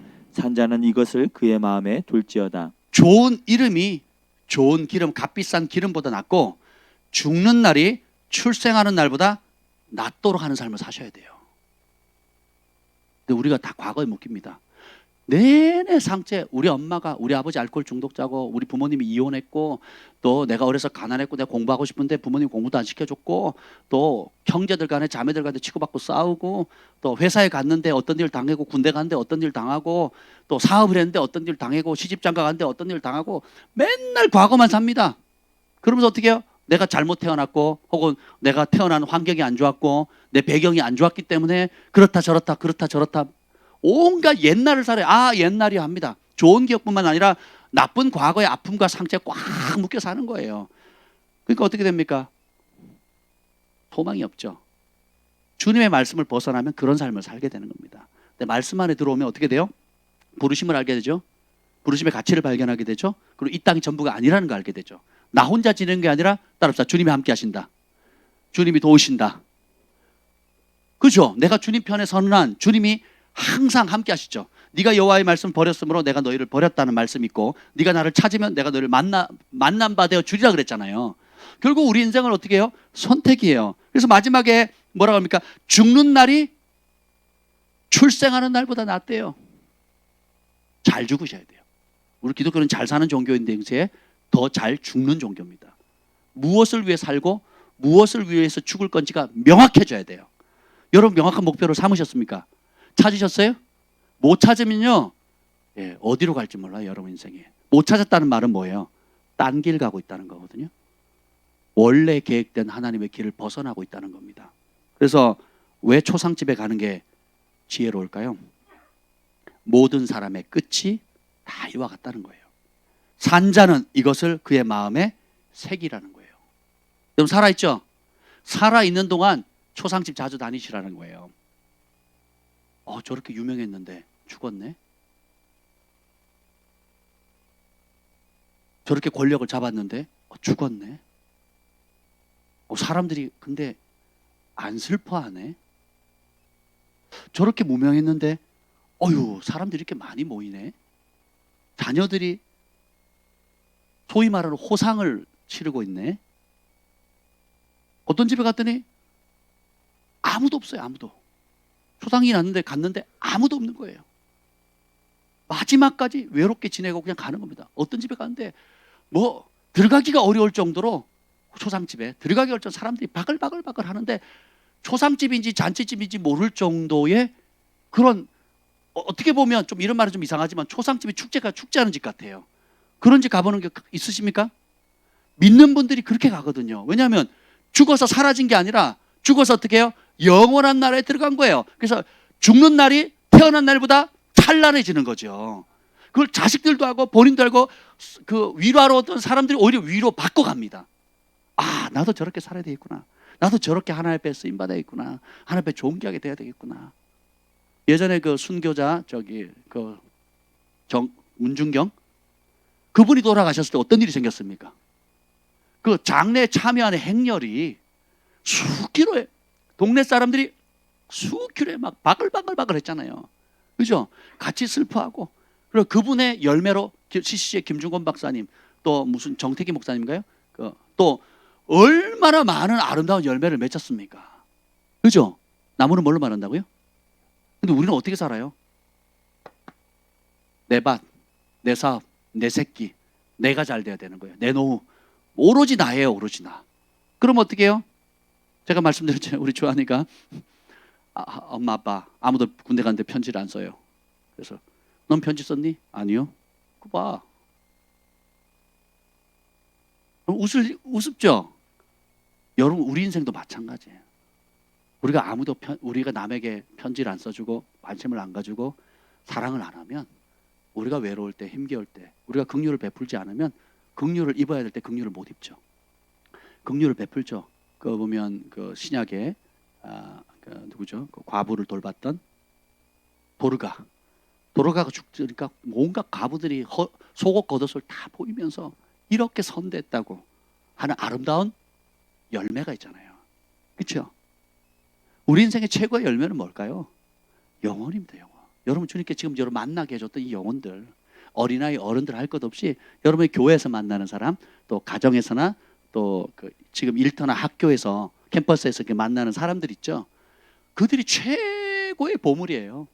최고의 내 삶의 바운더리에 만나게 해주신 그 사람들이 최고의 보물입니다.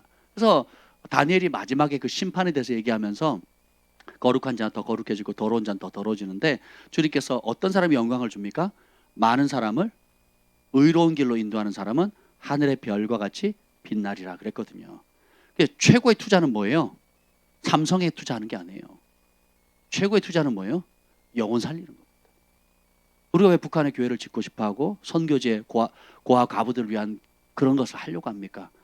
왜 GF 글로벌 센터를 만들려고 할까요? 사람들을 훈련하고 훈련된 사람을 통해서 영혼을 살리는 거잖아요.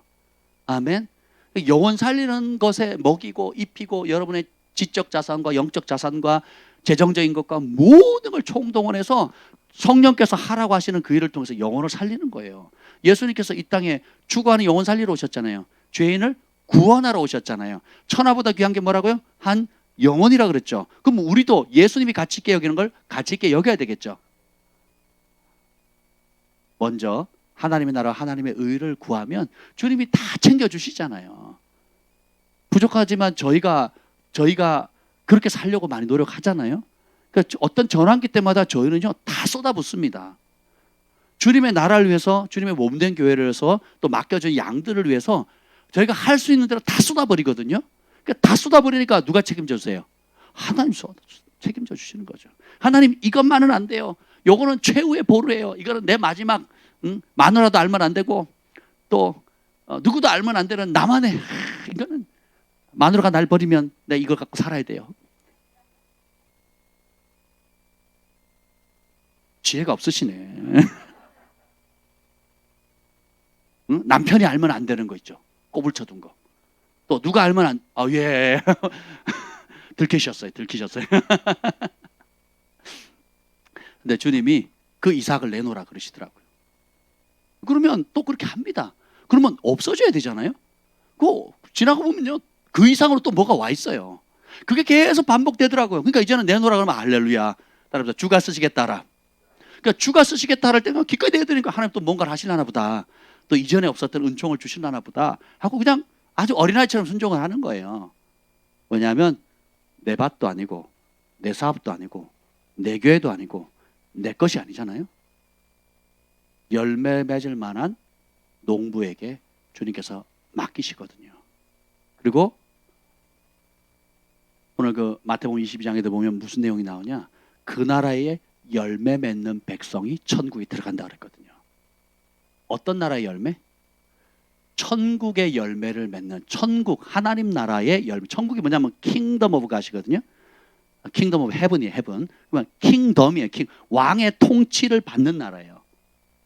그러니까 여러분이 하나님께서 온갖 축복을 주셨는데 여러분의 주인, 여러분의 왕이신 예수님의 통치를 받아서 맺는 열매를 맺어야 그 나라에 합당한 겁니다. 그러니까 통치를 받지 않고 내 마음대로 내가 그 사업가들이 복을 못 받는 이유가 뭔지 아세요? 돈을 벌어서 축복을 받았는데 킹의 통치, 왕의 통치를 받아서 쓰는 게 아니고 그 축복을 쓰는 게 아니고 내 기분 따라 내 한 맺힌 거 또 내 열등감 풀려고 내 한 맺힌 거 풀려고 쓴다니까요. 그게 뭐가 잘못이냐? 왕이 진짜 주인이 진짜 쓰라고 하는 일에 써요 못 써요? 그 자리에 가요 못 가요? 왜 딴 일 하느라고 못 가요? 내 이름 내느라고 내 기분 푸느라고 내가 한 맺힌 거 푸느라고 진짜 그 복을 주시는 왕이신 주인이신 하나님이 열매 달라고 하면 써요 못 써요? 왜요? 딴 데 썼거든. 딴 데 써버렸거든요. 시간, 자산, 물질, 축복 딴 데 써버리는 거예요. 그래 복이 돼야 안 돼요. 그래서 어떻게 해요? 100을 받아도요 120이 나가는 거예요. 팥중이와 메뚜기가 전대가 구멍이 빵빵빵 터지는 겁니다.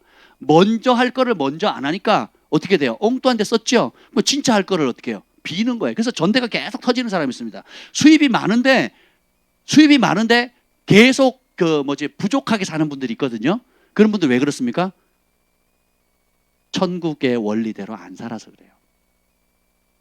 천국의 원리대로 살면 엘리야가 얼마나 가난했습니까? 엘리야가 예수님도 뭘 안 들고 다니시거든요. 근데 엘리야는 부자가 와가지고 엘리야 엘리사 보세요. 선지자들 보세요. 부자가 와가지고 나아만이 병을 고치니까 그건 엘리사죠. 병을 고치니까 금은보화 잔뜩 들고 왔잖아요. 옷까지 받아요 안 받아요? 안 받아요. 하나님 공급하신다 하니까. 근데 어딜 가요? 기근회 때 과부 집에 가요. 부자 집에 안 가고 과부 집에 가서 달래요. 달라면서 뭐예요? 먼저 나 좀 먹여. 그러면 하나님 복 주실 거야. 완전 교주죠, 교주. 교주 아니에요? 하나님 나라 원리를 아셔야 돼요. 먼저 할 거를 먼저 할 때 하늘이 열려요. 근데 여러분들이 항상 내 거 먼저 챙기고 찌끄레기 드리거든요. 쓰다 남은 거. 진짜 중요한 건 따로 챙겨요. 쓰다 남은 찌끄레기 드리거든요. 체면 치레하는 수준. 혹은 다른 사람이 하는 수준으로. 찌끄레기 드리는 거예요. 그러니까 복이 안 되죠. 근데 오히려 가난한 사람 그 과부같이 이거 먹고 죽으리라 하는 소년의 도시락처럼 두렙돈을 드리는 과부처럼 밀가루를 내어드렸던 마지막 보를 드리는 그 사람들이 있는 것에 전부를 드리잖아요. 전부를 드릴 때 기적이 열리는 거거든요. 사람이 내가 벌어서 내가 수고해서 할 수 없는 그런 은총의 선물들이 부어지는 거거든요. 이게 하나님 나라의 원리예요. 요 비법을 자식에게 유산으로 남겨줘야 돼요. 요 비법대로 사는 모습을 보여주고 그 복을 부모의 세대가 받죠. 그럼 그걸 누가 받아요? 아이들이 그대로 따라하거든요. 그럼 아이들도 어떻게 해요? 하나님의 은총 입은 자, 하나님의 초자연적인 복을 받는 자의 삶을 가는 거예요. 근데 이걸 안 가르쳐주고 그런 삶을 부모가 안 보이면 어떻게 되는 줄 아세요? 부모가 똥 닦아줘야 되는 거예요. 쫓아다니면서 뒷수습해야 되는 거예요. 사고 치면 메꿔야 되고요. 요놈 하나, 요 불 끄면 저 불 또 팍 타오르는 거예요. 그 악순환이 계속 되는 거예요. 그래서 인생이 심히 공부한 거예요. 기쁜 날도 있지만 공부한 날이 계속 반복돼요. 그리고 하나님 내가 기도했는데, 하나님 내가 신앙생활 때 왜 이렇게 힘든 거예요? 끝도 없이 누구 탓해요? 하나님 탓하는 거죠. 왜? 주 안이 아니라 주 바깥으로 튕겨져 나갔고 주 안에 있다고 자기는 생각하는데 왕의 통치를 받아야 안 받아요? 안 받아요. 내 마음대로 쓰죠. 내 거라고 생각하죠. 내 밭이라고 생각하죠. 내 땅이라고 생각하죠. 내 집이라고 생각하죠. 내 돈이라고 생각하죠. 내 인생이라고 생각하죠. 내 새끼라고 생각하니까 모든 주어가 뭐예요? 나예요. 이삭이 야곱에게 축복을 할 때 아무것도 안 줍니다. 야곱은 지팡이 하나 들고 가요. 야곱은 요셉을 잃을 때에 아무것도 못, 얼굴도 작별 인사도 못 해요. 자기는 지팡이라도 들고 나가고 부모님께 인사라도 하고 갔지만 요셉은 신부를 갖다가 얼굴도 못 봅니다. 그런데 어떻게 해요? 그렇게 버림받은 것 같고 아무것도 부모가 못 줬지만 야곱을 하나님 얼마나 축복하십니까? 직접 개입하시잖아요. 왜냐하면 야곱은 이삭이 경외한 하나님, 그 하나님을 경외하는 마음을 그대로 받았거든요. 그러니까 어딜 가도 누굴 경외해요? 하나님 경외하니까 누가 보세요? 하나님 보시고 하나님 함께 하시고 하나님 은총, 이걸 우리 부모가 자식들에게 줘야 된다니까요. 그걸 아니까 요셉을 왜 기뻐했을까요? 철부지지만 요셉의 중심이 아버지 야곱이 경외했던 그 하나님을 경외하는 마음을 받은 거예요. 그러니까 장자권을 그렇게 소중히 여긴 거죠. 그렇죠? 예, 그리고는 어떻게 돼요? 그걸 요셉이 봅니다. 아버지 야곱이 어떻게 살았는지. 간증하지 않았겠어요? 야, 내가 왜 이렇게 부자가 된 줄 알아? 내가 왜 이렇게 잘 됐는 줄 알아? 그죠? 그리고 왕들이 와서 인사하거든요. 이삭이나 야곱이나 아브라함이나 누굴 만나요? 왕들이 찾아옵니다. 왕들이 너무 잘 나가니까 처음에 핍박했던 그랄 왕도 이삭에게 와가지고 우리 협정 맺자. 서로 공격하지 말자.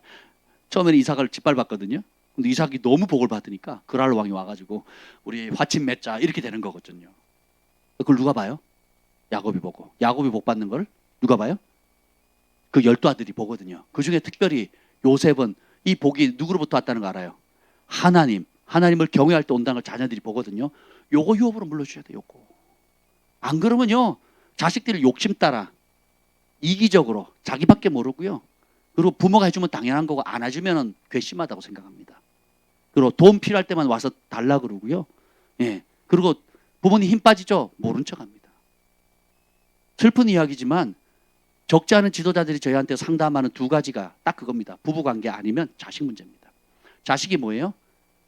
항상 하나님 내 편 해달라, 내 소원 이루어주는 분으로 키웠어요. 그래서 명문대 들어가고 유명한데 거액의 연봉을 받으면서 삽니다. 근데 문제 빠바방 터지죠. 모든 우선순위가 하나님 누굴 위해서 살아야, 누구 편에 돼야 돼요? 내 편에 되는 거죠. 안 맞춰주면 교회도 안 나갑니다. 그러니까 불신 형제자매라고 결혼하죠. 그럼 그게 꼬이죠. 그럼 맨날 사고 터진 걸 사고 터지면 전화하는 거예요. 엄마 돈 보내세요. 아빠 내가 지금 경찰서에 와 있어요. 이거 수습하느라고요. 죽는 날까지 피눈물 쏜다고요. 피눈물. 저는 사역의 현장 가운데 있잖아요. 목회자 자녀도 똑같습니다. 선교사 자녀도 똑같아요. 목회자 자녀라고 다 하나님 편에 서도록 하나님 경외하도록 자식을 가르치는 게 아니에요. 말은 가르치는데 삶이 그렇게 안 따라가죠. 그럼 자식들은 어떻게 삽니까? 똑같이 부모처럼 하나님을 이용하고 하나님 내 편 돼달라고. 내가 희생하고 내가 손해보고 내가 억울함을 당할지라도 말씀 편에, 하나님 말씀 편에, 하나님 편에 서는 것을 어릴 때부터 연단하고 그것이 대가를 지불하고 희생하는 법을 배우면 어딜 가도 요셉처럼 야곱처럼 은총이 많은데 그거 안 하고 요거 힘드니까 요렇게 빠져나가고 저거 힘드니까 저렇게 빠져나가고 중3이라고 빠져나가고 고3이라고 빠져나가고 대입이라고 빠져나가고 또 직장 취업한다고 빠져나가고 계약해야 된다고 빠져나가고 하나님의 법대로 살지 않고 계속 빠져나가는 거예요. 그렇게 해서 자기가 원하는 걸 얻는 거에 30년 40년 살아왔단 말이죠. 수습이 돼요 안 돼요? 안 되는 거죠. 병들고 원수의 누락질 당하고 지도 고통스러우니까 지가 아프니까 남도 아프게 하거든요. 여러분 그거 아세요? 내가 행복해야 다른 사람도 행복하게 만듭니다. 내가 아프니까 다른 사람도 동물을 쏟아내는 거예요. 그러니까 자기도 아프고 남도 아프게 하고 그 악순환이 계속 되는 거예요. 그러고 와서 교회에 기도합니다. 그거 해결해 달라고.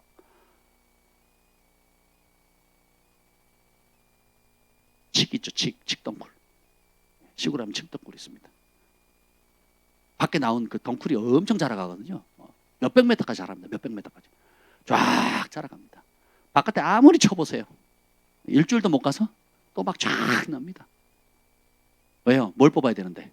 뿌리를 캐야 되죠. 뿌리. 하나님을 경외함 없이 복만 달라, 하나님을 경외함 없이 내 소원만 이뤄달라 하는 삶 끊으셔야 됩니다. 그 말은 뭐예요? 주인이 누구다? 나다 이거예요. 나다. 그러면 준비가 안 된 거예요. 계속 보겠습니다. 이게 전도서 조금 더 볼게요. 전도서 8장 11절이요. 8장 11절. 8장 11절 시작. 악한 일에 관한 징벌이 속히 실행되지 아니하므로 인생들이 악을 행하는 데에 마음이 담대하도다. 아멘. 악한 일에 관한 징벌이 속히 실행되지 않으니까 인생들이 악을 행하는데 마음이 담대하는 거예요. 심판이 빨리 이루어지지 않는다고. 내가 이렇게 한 번 잘못했는데 처음에 쫄려요. 이렇게 이렇게 벌 받는 거 아니야? 두 번 해보니까 괜찮네. 세 번 하니까 아무 일 없네. 네 번째 하니까 좋아. 다섯 번째 하니까 이제 몸에 배는 거죠. 근데 12절 읽어봅시다. 12절 시작.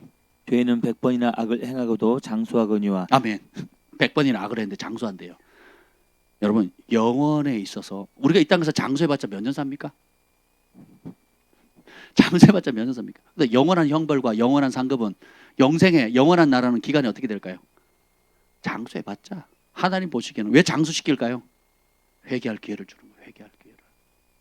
그리고 이 땅에 지가 악을 행해서 얻는 혜택은 영원의 관점은 최고의 절정기지만 죽는 순간 최악의 상황이 되는 거예요.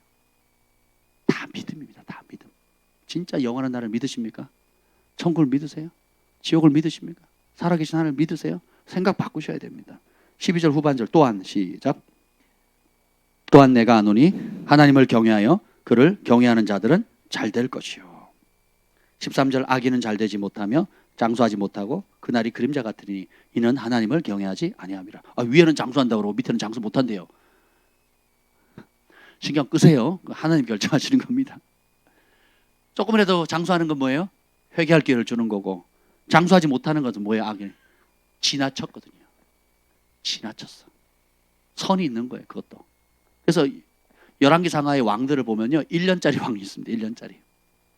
1년 만에 죽는데 1년 만에 죽는 사람은 공통적인 먼저 1년 아니면 3년 안에 죽는 왕들이 있어요. 왜 그런지 아세요? 지나치게 악을 행하거든요. 그 사람들의 특징이 뭐냐? 하나님 성전에 바알신을 세워버려요. 가는 겁니다.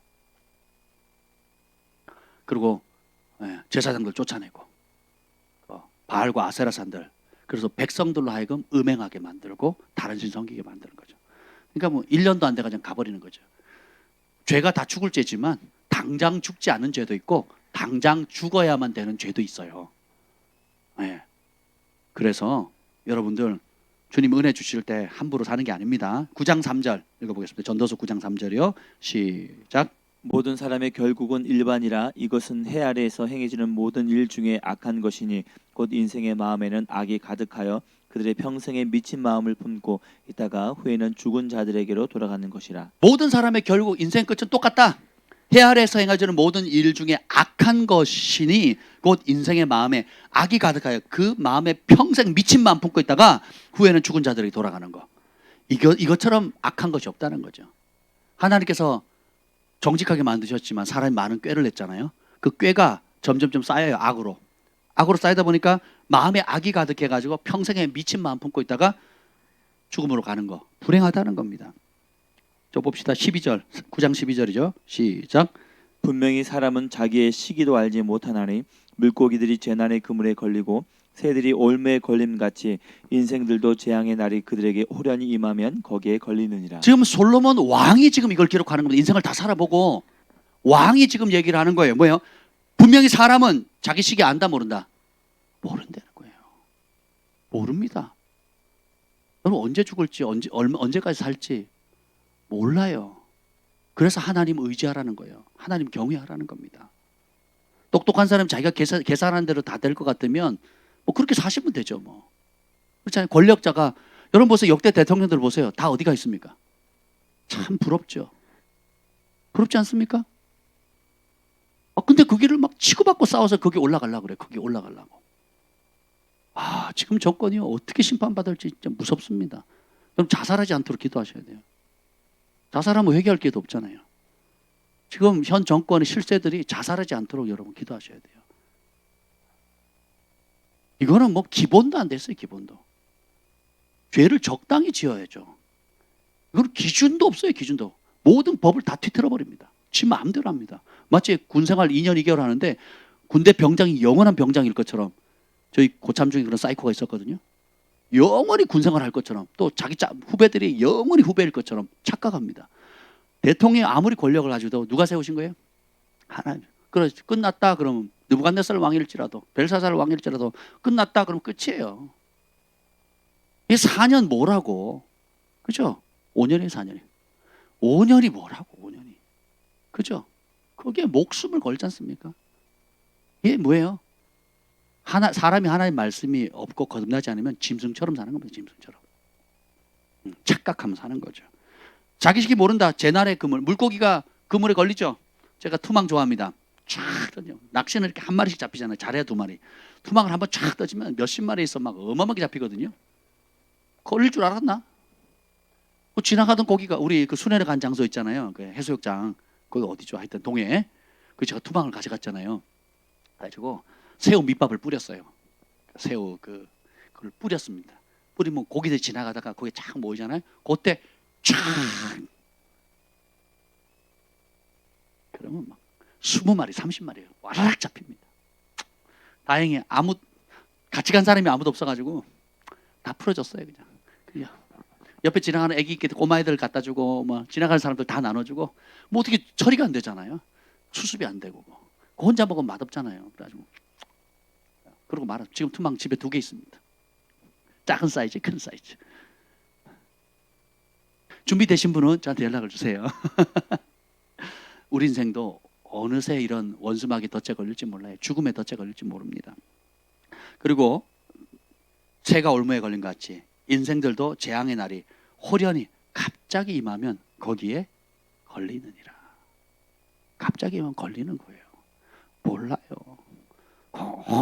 건강했다가 갑자기 아픈 사람 있죠. 그냥 가시는 분이 있어요. 또 맨날 골골골 해서 오늘 내일 돌아가실 것 같은 분이 장수하시더라고요. 우리 인생 모릅니다. 그래서 깨달으라고 솔로몬이 주는 교훈이 있어요. 11장 9절이에요. 11장 9절. 전도서 11장 9절입니다. 시작. 청년이여 내 어린 때를 즐거워하며 내 청년의 날들을 마음에 기뻐하여 마음에 원하는 길들과 내 눈이 보는 대로 행하라. 그러나 하나님이 이 모든 일로 말미암아 너를 심판하실 줄 알라. 젊을 때 마음껏 즐기라는 거죠. 원하는 결과 네 눈에 보이는 대로 해라. 근데 그 와중에 꼭 기억해라. 하나님이 그 일, 네가 즐기고 인생을 소모한 일들 어떻게 썼든지 간에 그 일에 대해서 하나님이 너를 심판하실 걸 기억해라. 명심해라. 10절. 그런즉 근심이 내 마음에서 떠나게 하며 악이 내 몸에서 물러가게 하라. 어릴 때와 검은 머리의 시절이 다 헛되니라. 어릴 때 검은 머리 우리 다 있었죠. 지금 50대 이상들 다 보면 다 어릴 때 이렇게 사랑의 소망의 온유처럼 다니엘 요래처럼 이렇게 귀여울 때가 있었죠. 있었잖아요. 그죠? 옛날이 하지 마시고 뭐예요? 검은 머리 시절 다 헛되다. 그러니까 뭐 하라고요? 근심과 악을 내 몸과 마음에서 떠나게 하라. 언제 근심이 생깁니까? 하나님 법을 떠나면 근심이 생겨요. 악을 행하면요 괴로워지죠. 그래서 12장 1절 그 유명한 것이 나옵니다. 12장 1, 2절 읽겠습니다. 시작. 너는 청년의 때 너의 창조주를 기억하라. 곧 곤고한 날이 이르기 전에 나는 아무 낙이 없다고 할 해들이 가깝기 전에 해와 빛과 달과 별들이 어둡기 전에 비 뒤에 구름이 다시 일어나기 전에 그리하라. 청년의 때에 너의 창조주를 기억하라. 너를 창조하신 분, 너에게 생명 주신 분, 너에게 사명 주신 분, 너에게 부르심 주신 분, 너에게 온갖 은총을 주신 분을 기억해라. 언제요? 청년의 때에, 힘이 있을 때에. 이게 단순히 10대, 20대만 말하는 게 아니에요. 내 호흡이 있고 내가 움직일 수 있고 내 손으로 내 숟가락으로 내가 밥을 먹을 수 있을 때에 창조주 하나님 기억해라. 그리고 곤고한 날 이르기 전에 아무 낙이 없다고 할 해가 가깝기 전에 어떻게 하라고요? 창조주 기억하라는 거예요. 부르심 따라 살라는 겁니다. 하나님이 주신 그 일을 위해서 제가 타이밍이 중요하다 그랬잖아요. 하나님이 하라 하실 때 하는 게 좋아요. 좋은 말 할 때. 그리고 하나님이 하지 말아 할 때 안 하는 게 좋습니다. 내 마음대로 내가 즐기고 싶고 뭐 내 돈, 내 삶, 내 시간, 내 지혜 뭐 내 마음대로 쓰겠다는 누가 뭐라 그래? 낙태법을 지지하는 그 페미니스트들이 뭐라 그럽니까? 내 몸 내 마음대로 하겠다는 누가 뭐라 그래? 이게 자유지 뭐. 법을 모르니까 그래요. 그러면 그렇게 해서 낙태를 시킵시다. 그러면 첫째 죄 없는 피를 죽였죠. 자기 몸은 또 어떻게 됩니까? 망가지는 거예요. 지금 인구 절벽이라고 좀 난리인데 출산율 저자다고 난리인데 여러분 일찍 결혼하셔야 돼요. 일찍 시작한 남자들은 군대 갔다 오면 바로 가야 돼. 여자들은 내가 인생의 세상 맛이 이렇다고 느끼기 전에 하셔야 돼요. 세상은 이런 거야 하는 순간 이제 골리기 시작하는 거예요. 주원이처럼 저렇게 철없을 때 시집 가야 돼요. 그죠? 25살 넘어가 버리면 30살 넘어가면 그때부터는 이제 재는 게 많아지는 거예요. 그냥 싱글로 사세요. 싱글 벙글벙글. 12장 5절부터 7절까지 읽어봅시다. 12장 5절부터 7절 시작. 또한 그런 자들은 높은 곳을 두려워할 것이며 길에서는 놀랄 것이며 살구나무가 꽃이 필 것이며 메뚜기도 짐이 될 것이며 정욕이 그치리니 이는 사람이 자기의 영원한 집으로 돌아가고 조문객들이 거리로 왕래하게 됨이니라. 은줄이 풀리고 금그릇이 깨지고 항아리가 샘 곁에서 깨지고 바퀴가 우물 위에 깨지고 흙은 여전히 땅으로 돌아가고 영은 그것을 주신 하나님께로 돌아가기 전에 기억하라. 하나님께로 돌아가기 전에 반드시 좀 기억해라. 이런 날 온다. 메뚜기도 짐이 되고 정욕이 그치고 그리고 살구나무에 꽃이 핀다는 머리가 희끗희끗해진다는 거거든요. 높은 곳이 두렵고 깜짝깜짝 놀라요. 자꾸 별것도 아닌데 깜짝깜짝 놀라고요. 은줄은 우리 생명줄에 은줄은 하나님과 연결된 영의 그러니까 영혼이에요. 이게 끊어진다는 거고 금그릇 우리 몸의 그릇이 깨지고 금같이 귀한 그릇도 깨지는 거예요. 그리고 음식도 맛이 없고요. 그렇게 즐기던 쾌락도 정욕도 다 사라진다는 거예요. 그래서 다 깨지고 그래서 우리 몸은 땅으로 돌아가고 영은 그것을 뭐 하신 하나님? 주신 하나님. 주신 분이 도로 찾으시는 거예요. 맡기신 분이 열매를 요구하시는 겁니다. 내 생명 주님이 주셨어요. 그러니까 어떻게 돼요? 다시 돌려 드려야 돼요. 그 타이밍도 내가 결정을 못 해요. 주님이 정한 때 내가 이 땅을 어떻게 말씀 앞에 반응했는지에 따라서 천차만별입니다. 원래 계획대로 다 사는 사람이 있고 원래 계획대로 못 사는 사람이 있고 원래 계획보다 더 사는 사람도 있어요. 우리가 어떻게 반응하냐에 따라 전혀 다른 인생이 되는 것입니다. 지나치게 악을 행하지 말라는 겁니다. 그래서 흙이 몸뚱아리가 땅으로 돌아가고 영은 그것을 주신 하나님께 돌아가기 전에 기억하라. 그러면서 12절 내 아들아 또 이것들로부터 경계를 받으라. 많은 책을 짓는 것이 끝이 없고 많이 공부하는 것은 몸을 피곤하게 하더라. 사람들이요 행동은 안 하고요 열매는 안 먹고요 지식만 잔뜩 쌓는 거예요. 또 더 좋은 가르침 없나? 더 편한 가르침 없나? 내 귀를 즐겁게 하고 내 눈을 즐겁게 할 가르침이 없나? 많이 배우지만 진리에 이르지 못하는 거예요. 주님 앞에 많이 배웠다고 자랑할 것이 아니고 하나를 배우더라도 순종함으로 열매를 맺는 게 귀합니다. 그러지 마라. 솔로몬이 뭐 수만 권의 책을 읽었잖아요. 그리고 수천 권의 책을 썼고요. 그러니까 하늘의 별, 천체, 그다음 날아다니는 새, 그리고 바다의 해양 물고기까지 전부 다 그 식물 다 섭렵했잖아요. 아무리 주변 왕국이 와서 어려운 질문을 해도 다 대답을 했단 말이죠. 근데 그런 인생도 헛되고 헛되다. 그러니까 많이 배운 지적인 만족에 만족감을 인생의 목표로 삼지 말라는 거예요. 그럼 뭐냐? 13절 14절 읽어봅시다. 시작. 일의 결국을 다 들었으니 하나님을 경외하고 그의 명령들을 지킬지어다. 이것이 모든 사람의 본분이니라. 아멘. 얘기 다 들으셨죠? 우리 인생 어떻게 끝난다는 거 다 아셨죠? 네, 그죠? 뭐가 중요한지를 깨달았으면 어떻게 해요? 가장 중요한 거 하나님을 경외하고 그의 명령을 지켜라. 열매 맺어라 이거예요. 이것이 모든 사람의 이 땅에 태어난 목적이라는 거예요. 하나님 경외하고 그분의 말씀을 지키라는 거예요. 그래서 천국 복음의 열매를 맺으라는 겁니다. 그러면 14절 시작. 하나님은 모든 행위와 모든 은밀한 일을 선악간에 심판하시리라. 모든 행위, 모든 은밀한 일 선악간에 심판하신대요. 열왕기상하 역대상하에 보면 왕들의 사적과 또 이런 것들 기록합니다. 다 기록했더라 이렇게 나옵니다. 왕들만 기록할까요? 성전을 지을 때도 그 헌신한 사람들 이름이 나옵니다. 부살렐과 오홀리압이 나오고요. 전쟁에 나갔을 때도 목숨을 건 영웅들의 이름이 나옵니다. 왕들의 선한 왕과 악한 왕들의 사적과 그 내용들을 기록합니다. 우리의 삶도 우리의 이름도 생명책과 우리가 행했던 모든 말과 모든 행동이 기록됩니다. 그리고 어떻게 해요? 이 모든 은밀한 일에 선한 일이든 악한 일이든 간에 심판하신다는 거예요.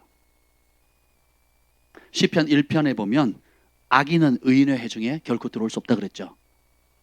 예수님을 우리의 삶의 주인으로 모시며 살지 않는 사람은 결코 천국 잔치가 불가능합니다.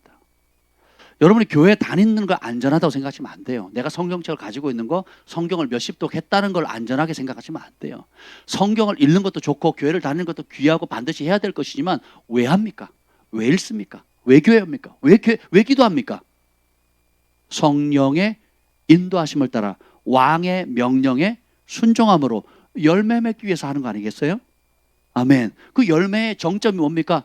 영혼 살리는 거예요. 영혼 살리기 위해서 자 구원은 공짜지만 구원을 전파하는 데는 온갖 희생이 필요하거든요. 여러분들이 그냥 집에서 각자 예배드리고 실시간으로 동영상 보면서 예배드리면 되지 왜 이렇게 모여요? 눈치 봐가면서 문 잠궈가면서 그죠? 왜 그러겠습니까? 집에서 할 때 오는 은혜가 있고 못하는 게 있잖아요. 그죠? 그래서 모이기를 피하지 말고 모이기를 말세가 되면 더 힘쓰라 그랬죠. 그죠? 그리고 성령님 내 안에 계시고 우리 안에 계신 그리스도 영광의 소망 있으니까 여러분이 각자 신앙생활을 하면 되는데 바울이 창세로 있었던 비밀이라 그랬죠. 비밀이라 그래놓고 어떻게 해요? 바울이 돌아다니면서 뭐 짓습니까? 교회 짓거든요. 교회를 지어요. 가정마다 도시마다 교회를 짓거든요. 왜요? 거기서 훈련하죠. 배우죠. 성령의 열매를 혼자서 맺습니까? 아니죠. 교회는 기도하는 곳이잖아요. 그 말씀을 듣는 곳이고 배우는 곳이잖아요. 그죠? 그러니까 생각해 보세요. 여러분이 가지고 있는 유명의 모든 자산을 통해서 다윗이 왜 나를 위하여 내가 살 집을 지켰느냐? 주님께서 그 마음을 기뻐 받으셨을까요? 왜 그 마음을 기뻐 받으셨을까요? 한번 생각해 보세요. 다윗이 왜 그런 아이디어를 생각했을까요? 천국을 봤거든요. 보좌를 봤거든요. 그러니까 하나님의 어떤 분인지 실제로 경험했거든요. 천사도 경험했고 하나님의 음성도 들었거든요. 내린 결론 아버지의 집을 짓자는 거예요. 제가 주님을 만났을 때 소원 한 가지, 유일한 소원, 하나님의 집에 문지기라도 줬사오니 내가 여호와의 집에서 영원히 떠나지 않는 은혜를 주세요. 아버지 집이 좋으셔야 돼요. 아버지 집에 거하는 게 전부셔야 돼요. 그리고 이 아버지 집을 못 누린 사람이 얼마나 많습니까? 아침에 왔는데 제가 고구마를 오븐에 구웠거든요. 1시간 반을 구웠습니다. 오븐에 5분만 구우면 되는데 1시간 반을 구웠어요. 어제도 한 3번을 구웠으니까 한 5시간을 구웠네요. 다시 구웠습니다. 그래가지고 우리 찬양팀들, 아이들, 뭐 그때 청소하시는 분들 이렇게 줬어요. 아침에도 와가지고 일찍 와서 고구마를 구웠습니다. 그래서 일찍 온 얼리버드들만 이제 먹을 수 있도록.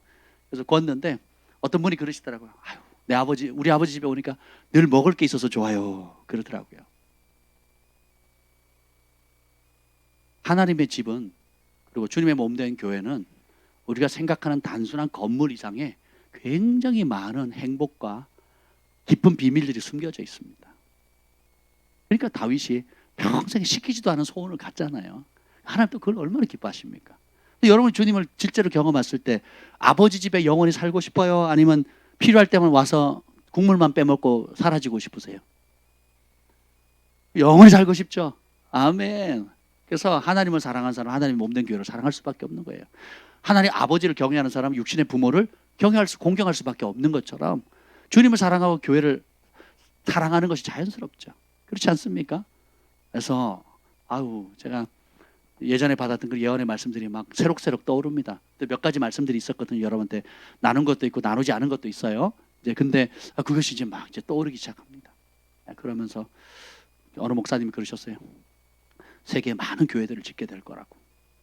그리고 지금 또 북한을 위해서도 그렇게 하고 싶고, 아시아 지역뿐만 아니라 여러 나라도 마찬가지고, 멕시코도 마찬가지고. 우리가 복음은 공짜지만 복음을 전할 때는 희생이 따르잖아요. 큰 일에는 큰 희생이 따르게 돼 있어요.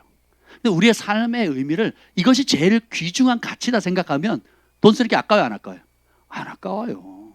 그리고 그걸 위해 돈 벌고, 그걸 위해서 시간 쓰고, 그걸 위해서 땀 흘리는 것이 의미가 있잖아요. 축구가 사명인 사람은 공 차는 게 제일 행복하거든요. 수영 선수는 물에 들어가는 거, 수영하는 거잖아요, 그죠? 그리고 음악하는 사람은 그 음악을 가르치는 거고, 그죠? 그리고 수학을 가르치는 사람은 수학을 가르치는 게 되게 즐거운 거죠. 우리 그리스도인들의 최고 행복은 뭘까요? 내 아버지 집에 거하는 것, 그리고 많은 영혼들을 내 아버지 집으로 이끄는 것, 그죠? 그러면 어떤 수단과 방법을 동원해서 내게 주신 모든 은혜들을 가지고, 우리 이재마 자매님이 이제 앉으시면 카페 가서 앉아보시면 달라져요. 푹신합니다. 그리고 테이블 위에 또 이제 투명 걸 깔았어요. 부살렐과 오홀리압의 기름 부음이잖아요. 교회를 계속 아름답게 가꾸고 계세요. 지금 막 이것저것 만듭니다. 막 만들고 계세요. 목도리도 만드시겠다, 뭐도 만드시겠다. 계속 그러세요. 계속 하시라 그러십니다. 하나님의 전을 가꾸는 데 있어서 온갖 많은 것들이 필요하거든요. 각기도 합니다. 이게 심지어 이렇게 스크린 넘기는 거, 그리고 그 타이핑 치는 것까지부터 시작해서 화장실 청소, 뭐 교회 청소하는 거, 여러 가지들이 문지기 하는 거, 뭐 되게 가르치는 거, 기도하는 거. 그래서 기도하고 예언하고 축사하는 것만 귀한 것이 아니고, 그것을 만들기 위해서 그 축사할 장소가 있어야 될 거 아니겠습니까? 기도하고 예언할 수 있는 장소가 있어야 되지 않겠어요? 아이들 양육할 장소가 있어야 되지 않겠습니까? 처음 나온 사람 먹이고 입혀야 될 장소가 있어야 되지 않겠냐고요. 그래서 주님께서 이 교회를 통해서 함께 지어져 가도록 만든 겁니다. 정말 너무 감사한 일인데, 지난 추수감사절 때 여러분들이 정말 그 향유를 깨뜨려서 여러분의 형편에 맞게끔 또 형편에 지나치도록 하나님께 헌신을 한 거거든요. 그래서 지금 잠재적으로 거의 1억에 가까운 재정이 마련이 됐어요. 할렐루야. 저 그렇게 기도했거든요. 하나님, 그거 안 채워지면 전 이거 다른 데 쓸 겁니다. 그랬거든요. 선교지나 또 다른 데 쓰겠다고 그랬는데, 그렇게 하시고, 그래서 여전히 기적이 필요하지만 5억 중에 지금 1억이 마련된 거예요. 5분의 1이 마련됐지 않습니까? 이것도 기적이에요. 그래서 우리가 계속 기도하고 돌파해 나갔으면 좋겠습니다. 근데 오늘 성령께서 저한테 그 얘기 하시더라고요. 제 마음 가운데, 내 집의 백성들을 통해서, 너의 약물을 통해서 이걸 채우시겠다 그러시더라고요. 여러분 복을 받으셔야 됩니다. 하나님께서 그런 은총을 주실 거예요. 큰 일을 할 때는 큰 희생이 요구됩니다. 큰 희생을 하는 사람은 큰 가치를 발견한 사람이에요. 가치를 크게 발견한 사람은 큰 희생을 치르는 걸 아까워하지 않습니다. 근데 왜 우리가 큰 희생을 못하느냐? 가치를 그만큼 두지 않기 때문에 별로 투자할 가치가 없다고 하는 거죠. 그죠? 여러분 자동차, 새 자동차 사면 얼마를 냅니까?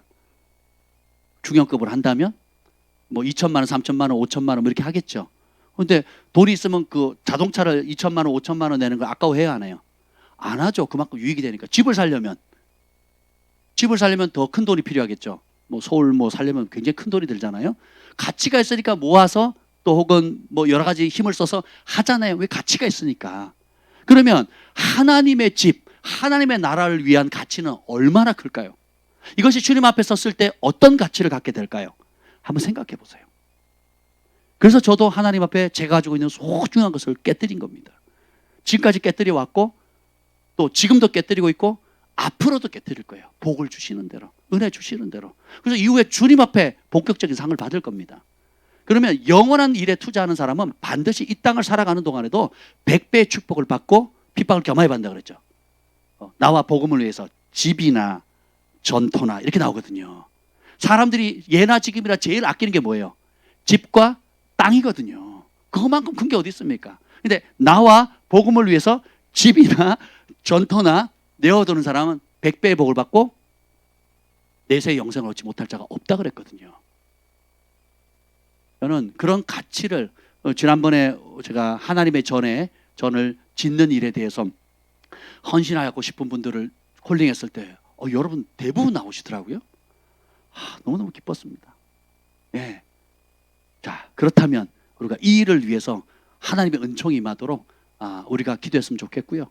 또 그리고 이 지경이 국내뿐만 아니라 북한과 중국을 넘어서서 아시아 지역과 남미에 이르기까지 아프리카와 뭐 여러 지역 가운데 지금 또 호주에도 지금 어떻게 된지 모르겠지만 전에 제프 젠슨 목사님이 몇만 평의 땅을 주시겠다 그랬잖아요. 어떻게 진행되는지는 제가 묻지도 않습니다. 근데 어쨌든 간에 캥거루 뛰어다니는 무슨 몇십 에이커였는데 하여튼 몇 에이커였는데 어마어마한 땅이에요. 평수로 따지면 뭐 굉장히 넓은 땅인데 땅 주면 뭐합니까? 또 그걸 또 감당해야 되잖아요. 예, 그래서 우리가 여러분들이 하나님의 은총 입은 자가 돼야 됩니다.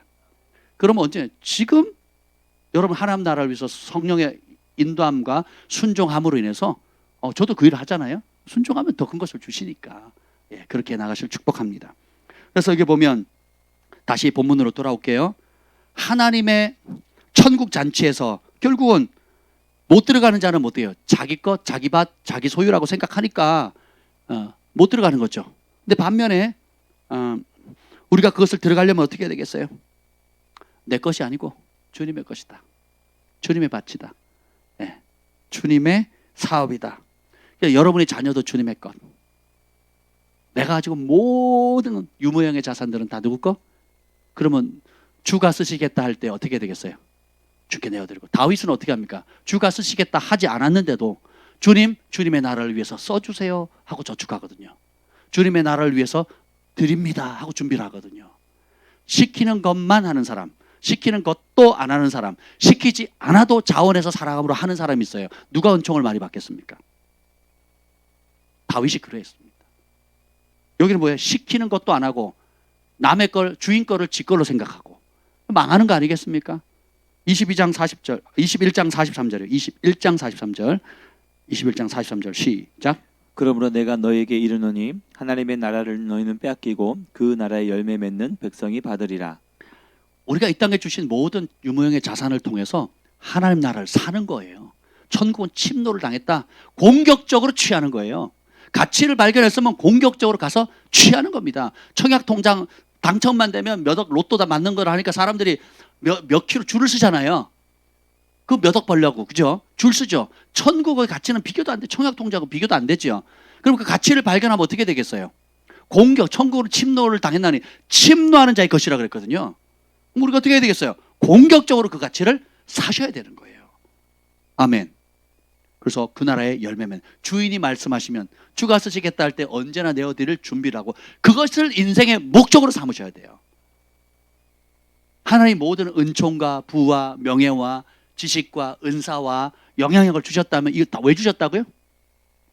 모르드게가 에스더에게 한 것처럼 이때를 위함이 아니더냐. 하나님의 영광을 위해서 쓰도록 아예 고정을 하시는 거예요. 오늘 이 아침 시간에 그걸 고정을 하는 거예요. 모든 내 인생의 자산들, 사업들 이젠 더 이상 내 것이 아니고 뭐예요? 하나님 거예요. 그래서 하나님 영광을 위해서 쓰겠다. 영혼 구원하기 위해서, 주님의 원문된 교회를 세우기 위해서, 열방의 복음을 전가하기 위해서. 제가 이 찬양 너무 좋아합니다. 할렐루야 할렐루야. 각 나라 족속과 백성과 방언에서 아무나 능히 설 수 없는 허다한 무리가 주님 앞에 그 구원하신 은혜를 찬양하는 날, 누가 가야 되겠죠? 누가 전해야 되지 않습니까? 누가 구원해야 되지 않겠습니까? 누가 도와야 되지 않겠냐고요. 그 일을 하라고 우리에게 복을 주신 거예요. 그럼 남은 생 목표는, 여러분의 직업 상황은 다 틀리고 은사 부르시면 다 틀려도 목표는 하나, 하나님 나라가 이 땅에 도래되고 하나님의 집을 짓고 수많은 영혼들을 주께로 인도함으로 하늘의 별과 같이 빛나는 그 일에 초점을 맞추는 거예요. 돋보기가 초점을 맞추면 불을 지피잖아요. 우리 인생의 모든 자산을 하나님 나라를 위해서 초점을 맞추면 성령의 불을 일으킵니다. 부흥의 불을 일으키는 거예요. 구원의 불을 일으키는 거예요. 지옥은 비고 천국 가득 채워지는 것입니다. 예복을 준비하라 그러죠. 예복을 왜 못 준비합니까? 딴 길 가거든요. 딴 길. 그래서 14절, 22장 14절 읽고 마치겠습니다. 22장 14절 시작. 청함을 받은 자는 많되 택함을 입은 자는 적으니라. 초청은 많이 받았는데 택함을 못 받아요. 택함을 사실 못 받은 거예요? 아니면 내가 택함을 거절한 거예요? 거절한 거죠. 모든 것이 갖추었으니 혼인잔치에 오소서. 오늘도 주의 종들이 선포합니다. 천국잔치 준비됐으니까 맞이할 준비하세요. 내 밭, 내 사업, 내 거라고 생각하지 마시고 주가 쓰시겠다 할 때에 성령의 음성을 묻고, 주님 어떻게 하기를 원하십니까? 어떻게 드리기를 원합니까? 내 거 다 챙기고 쓰다 남은 찌끄레기, 흠 있는 양, 절름발이 양, 절름발이 재물을 가져가면 제사장들이 아예 받지를 않습니다. 하나님 앞에도 마찬가지예요. 하나님 앞에 최고의 것을, 우리가 가지고 있는 최고의 것을 마땅히 받을 만한 자격 있는 분이 우리 주 예수님 외에 있겠습니까? 없죠. 그렇지 않습니까? 우리가 가지고 있는 모든 아름다운 것들을 주님을 위해서 드릴 수 있다면 최고의, 우리에게 최고의 영광이 됐죠. 그래서 오늘 이 천국 잔치에 주님께서 초청하셨는데 우리가 들어갈 준비를 하고 그 한 가지 일에 우리의 모든 에너지를 쏟아서 주님을 맞이할 준비를 하시기를 예수님으로 축복합니다. 주님 감사합니다. 오늘 이 생명의 말씀대로 천국은 마치 자기 아들을 위하여 혼인잔치를 베푼 임금과 같다고 했는데, 하나님, 우리가 그 초청을 싫어하는지 아니면 그 초청을 돌아보지도 않고 자기 밭 자기 사업 하려고 하나님 내 마음대로 사는 인생을 깨닫게 하시고 회개케 하시고, 이제는 우리 인생의 남은 인생의 모든 초점을 주님께서 맡기신 포도원, 주님께서 원하시는 열매, 또 주님께서 기뻐하는 소담한 열매를 맺는 저희들 되게 하여 주시옵소서. 일의 결국을 다 들었으니 하나님을 경외하고 그 명령을 지킬지어다. 이것이 모든 사람의 본분이니라. 하나님은 모든 행위와 모든 은밀한 일을 선악간에 심판하시리라. 이 준엄한 말씀 앞에 우리가 항상 깨어 준비하는 저희들 되게 하여 주옵소서. 이제는 우리 주 예수 그리스도의 은혜와 하나님 아버지의 극진하신 사랑과 성령의 감화 감동 충만하심이 오늘도 이 말씀 앞에 천국 잔치를 준비하며 그것에 초점을 맞추고 살기로 결단한 주의 백성들 위해 영원토록 함께 있을지어다. 아멘.